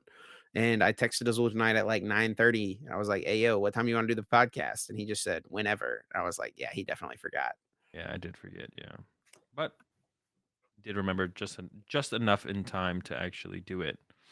Um, And then yeah, so we got the two regionals this weekend. Of course, tons of cups and stuff yeah. happening. With the new set legal, a lot of people are going to have their first chance to play with the new set. You know, people who didn't go play at the internationals, they're going to be playing their locals and have the first chance to play with the cards. They're going to be playing at their closer regionals and having a chance to play with the cards. And they have some results to go off of now. We've got the results from LAIC. What kind of impact are we expecting? Do you think that the meta for these two regionals is gonna be similar to what we've seen at LAIC?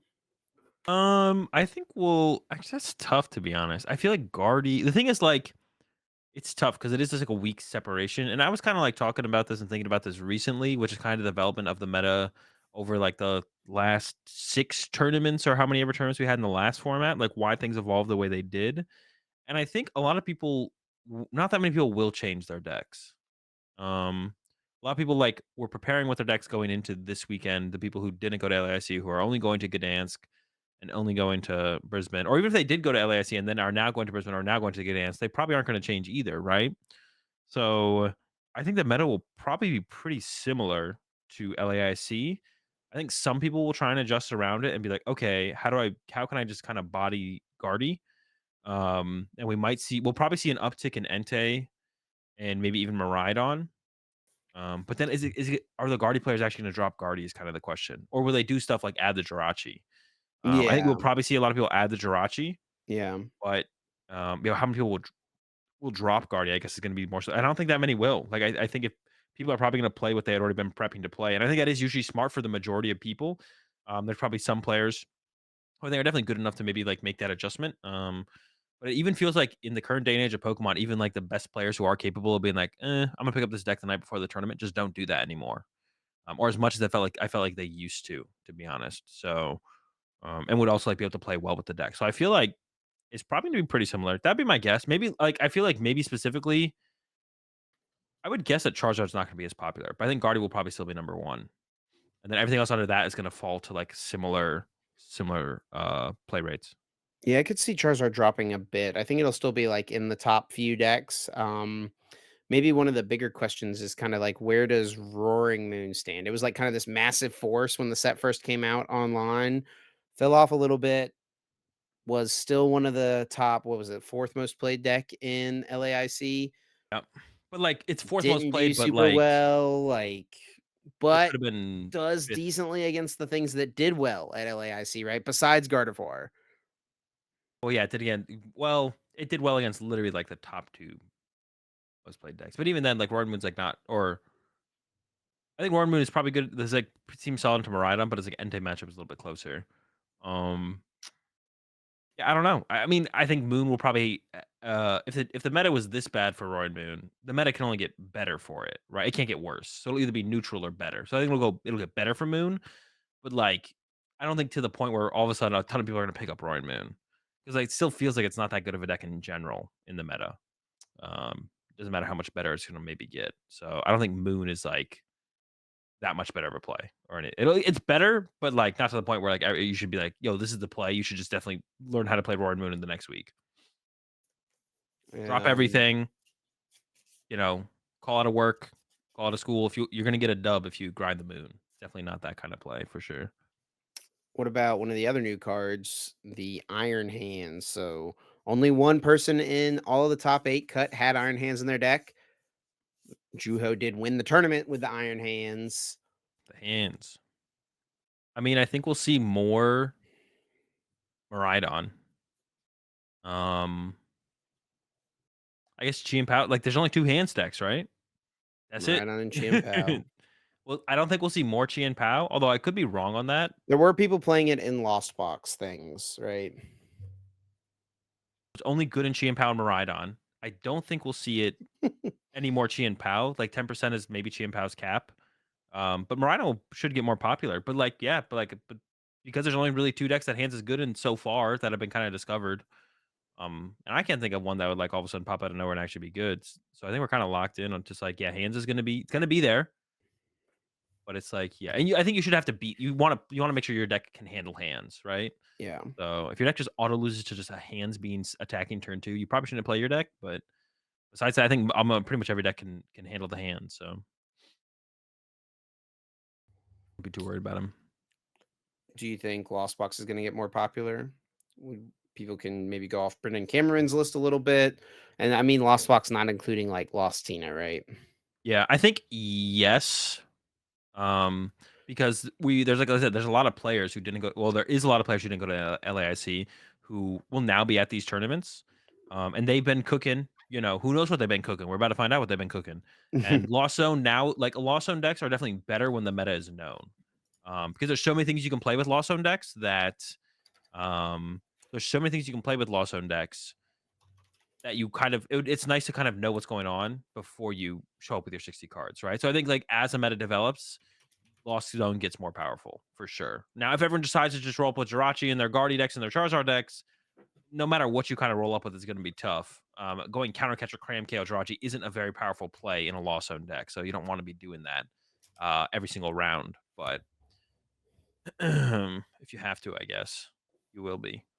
But yeah, I think it does get more popular, or like I should maybe not more popular because like it was still actually we don't know what its day one percentage was, do we? Of I think Lost Box, no. yeah, I think it'll be more successful because like, there was one in top 8, but there was one in top 8, and then you have to scroll down Yeah. to 30th place to find the next one. So I think Lost Box will probably be more successful overall this weekend, would be my guess, because it didn't have, like, a standout performance to the point where it's like, "Oh my gosh, I gotta put Jirachi in everything." But And maybe this is a Iron Hands Lost Box list as well. They got top 32. yeah, I mean, maybe Entei does that for the deck, though. Maybe Entei is like, "Okay, well, now you gotta." That's like a turn 1 Iron Hands build right there, too. We are turn 1 hands in with that build for sure. 4 Pokestop, 4 Or Lost vac Vacuums. yo, the turn 1 hands coming through. Guardy This is does not kinda wanna see hot, that. honestly. There's some turn 1 Sableye potential there as well, to be honest. This deck looks sick. That deck is pretty sick. The turn 1 hands. Yeah, it's kinda cool. Or maybe I take back what I said about Lost Box and hands. Maybe there's potential. Yeah, I think Lost Box will be more successful this weekend because I don't think I don't know. I guess if, like, there's builds like this build doesn't care about Jirachi as much, right? You just hands in them. So, yeah, I mean, yeah, Lost Box is in a fine spot. A little more popular, probably a little bit more success as well. Turn 1 hands. One thing I definitely think is true is, like, people should respect Snorlax, right? But then it becomes that whole game of, like, the Snorlax players know people are gonna respect Snorlax, so nobody's really gonna play Snorlax. I feel like that's not true. I feel like it never goes to that level. The Snorlax players are always gonna play Snorlax. Yeah, They're gonna that's be probably there. fair, It's just whether honestly. or not you're gonna make the correct play of respecting it if your deck can respect it. You shouldn't, like, overextend to make your deck bad to respect a deck that you can't respect with, like, 1 card. But I think if, like, you're playing Guardy or something, you probably wanna play the Turo, stuff I like think you that. should play something, yeah. Yeah, Yeah, like, that makes if sense you in your can deck. Dude, comfortably tech for the everyone in our Snorlax, I group had a would. Snorlax, man, which is so, like, unbelievably cringe, honestly. Yeah, if your deck can comfortably respect Snorlax, I would do it this weekend. Like, I would play a card if I felt like if there was a card to include, for sure. I don't think, like, Uh, yeah, I definitely would. it does feel like evolving decks should maybe be a little scared right now, right? Between the Entei Iron Valiant deck, between the Iron Hands decks that I mean people are building these things to attack really fast, right? Double turbos in their Miraidons or 18 energies or 4 lost vacuums, right? Like people are trying to attack with Iron Hands as fast as possible. And then even like something like Rapid Strike popping back up. Yep. Yeah. I So would even say, like, Chen-Pao, like, that's, like, another deck where it's like they can turn 2 hands, you have to go first, and also if you prize Manaphy, they Greninja you, right? So, it's even, like, another yeah. deck. I don't know if that's a good question. Like, should they be scared? Guardies maybe wanna add the Jirachi so they Maybe can it's like this first weekend was like, okay, people are maybe a little overreacting to Iron Hands, but maybe This is when people are really gonna start pulling out the hands stuff, the, like, crazy turbo hands type things is gonna be these next couple weeks. People are gonna be experimenting a little more, seeing how the meta has shaped up. "Oh, there is a ton of evolving decks. I'm gonna hands on turn 1." Yeah. Yeah, I mean, maybe that's what we see. Actually, just like thinking about that a little bit more. How does LAIC figure out a way? I was like, yeah, the turn one lost box deck. What happens when you get hands? I can He see had Dragon Dragonite, he Item. had Yeah, you Dragonite. got a Dragon Item. But they might just win the prize trade off that. That was actually I did, yeah, that's kind of funny. Um, yeah, maybe, but the thing is, like, I feel like it could definitely be a scary event. This is where, like, I could see this weekend of events because, like I said, it's really hard to change decks with it coming up this weekend, right? I don't think anyone's gonna really be changing decks. Well, yeah, but the That just majority of means yeah, people yeah, yeah, playing in but these I feel like majors yeah, were but I not feel bad. I could see evolving decks just get bodied.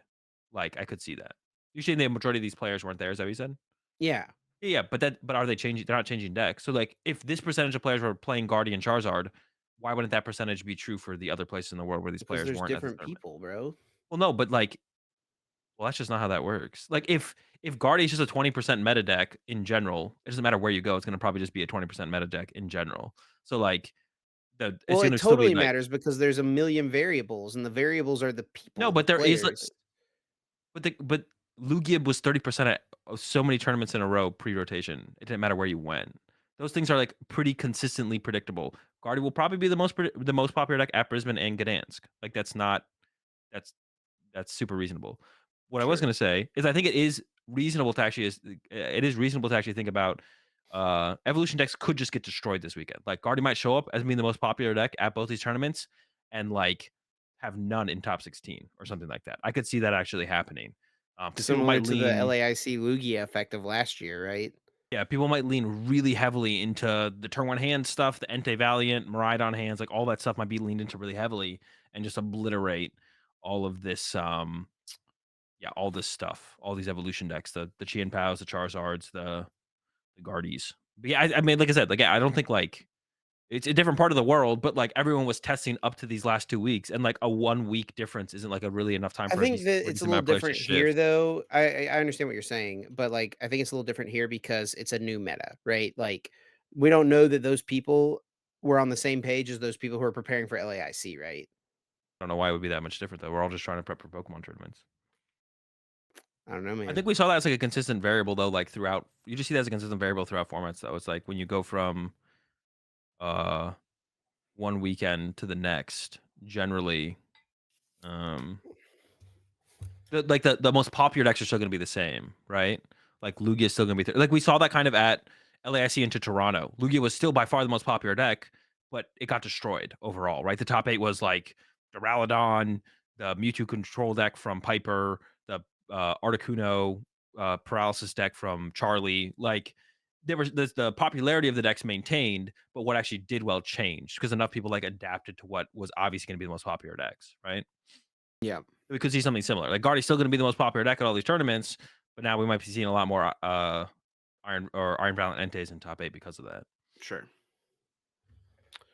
Um, where do you feel like Chen-Pao kinda sits, right? Like, overall, I mean, it's the deck we Uh, played for the tournament. yeah. Overall, didn't do the best. Ian Robb was in top 16 with it. Yeah. I mean, I think it's still pretty good. I think it has, like, some fears of stuff like Iron Valiant Entei, though. Like, it depends how popular that kinda stuff is gonna be, because that's definitely tough. That's a tough deck to beat Should for people the play the bundle?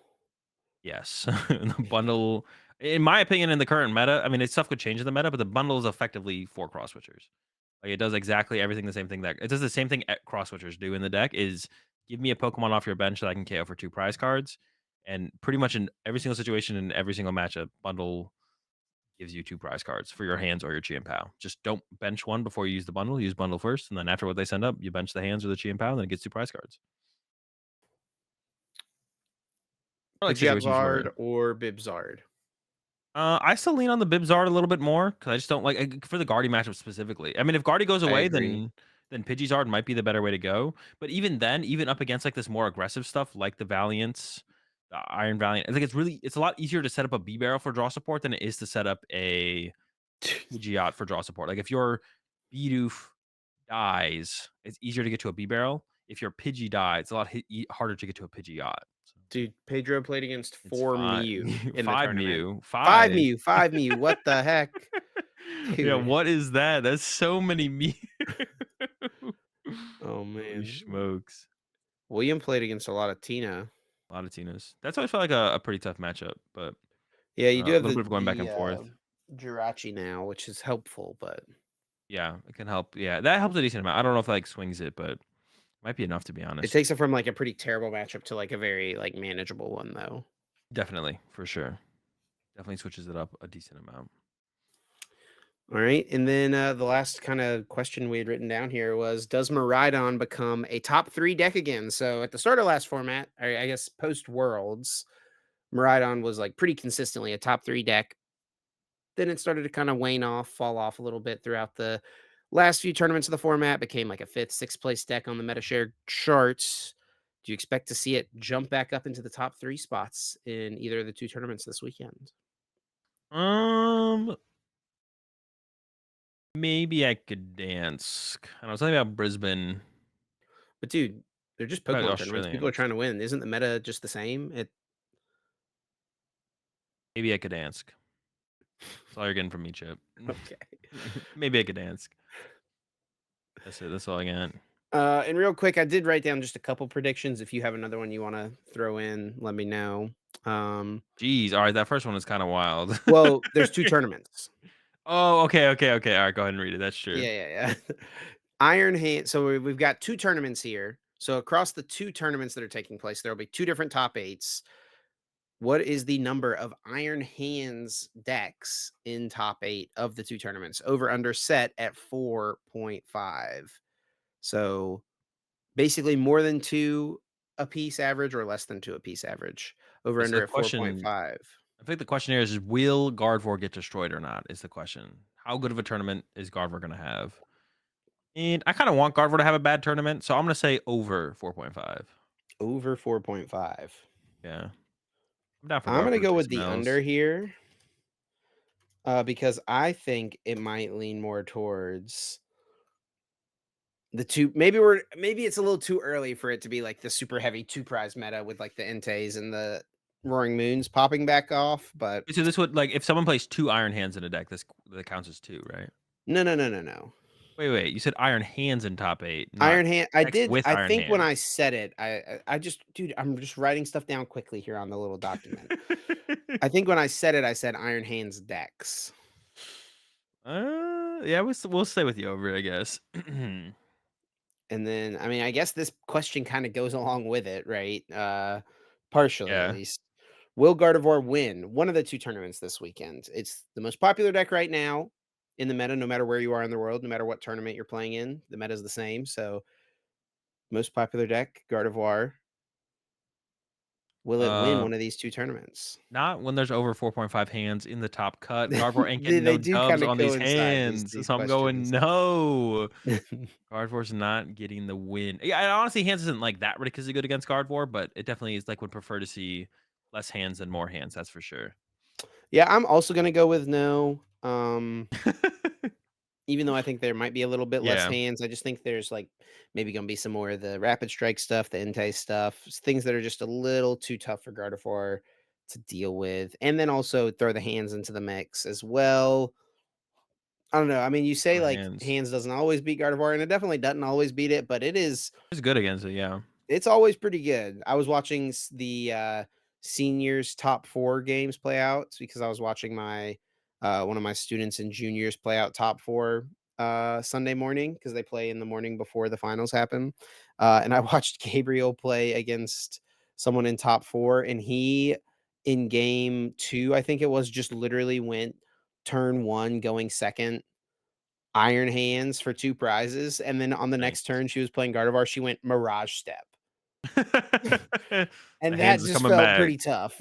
Like Yeah. When you get the turn 1 hands, it's, then you're really cooking. Then things are happening. yeah. And you got any other prediction we wanna throw out there? That's only 2. Um, what about will control make top 8? Are people gonna respect the Okay, sure. control? What do you think? At either E of the 2 tournaments. Either of the 2 members, will a control make wait.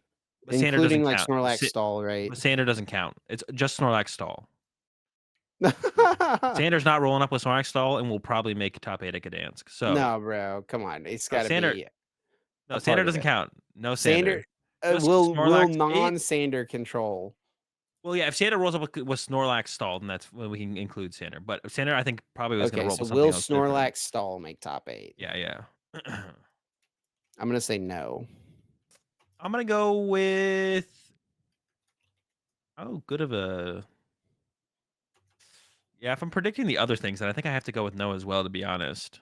It's like, Wow, yeah, I think I gotta go with no. copycat. Yeah, I don't believe in Lost Tina doing well enough to stop Snorlax. So yeah, that's definitely a bad matchup for Snorlax. But if it's not gonna exist because it's not gonna make day 2, then yeah, we gotta go with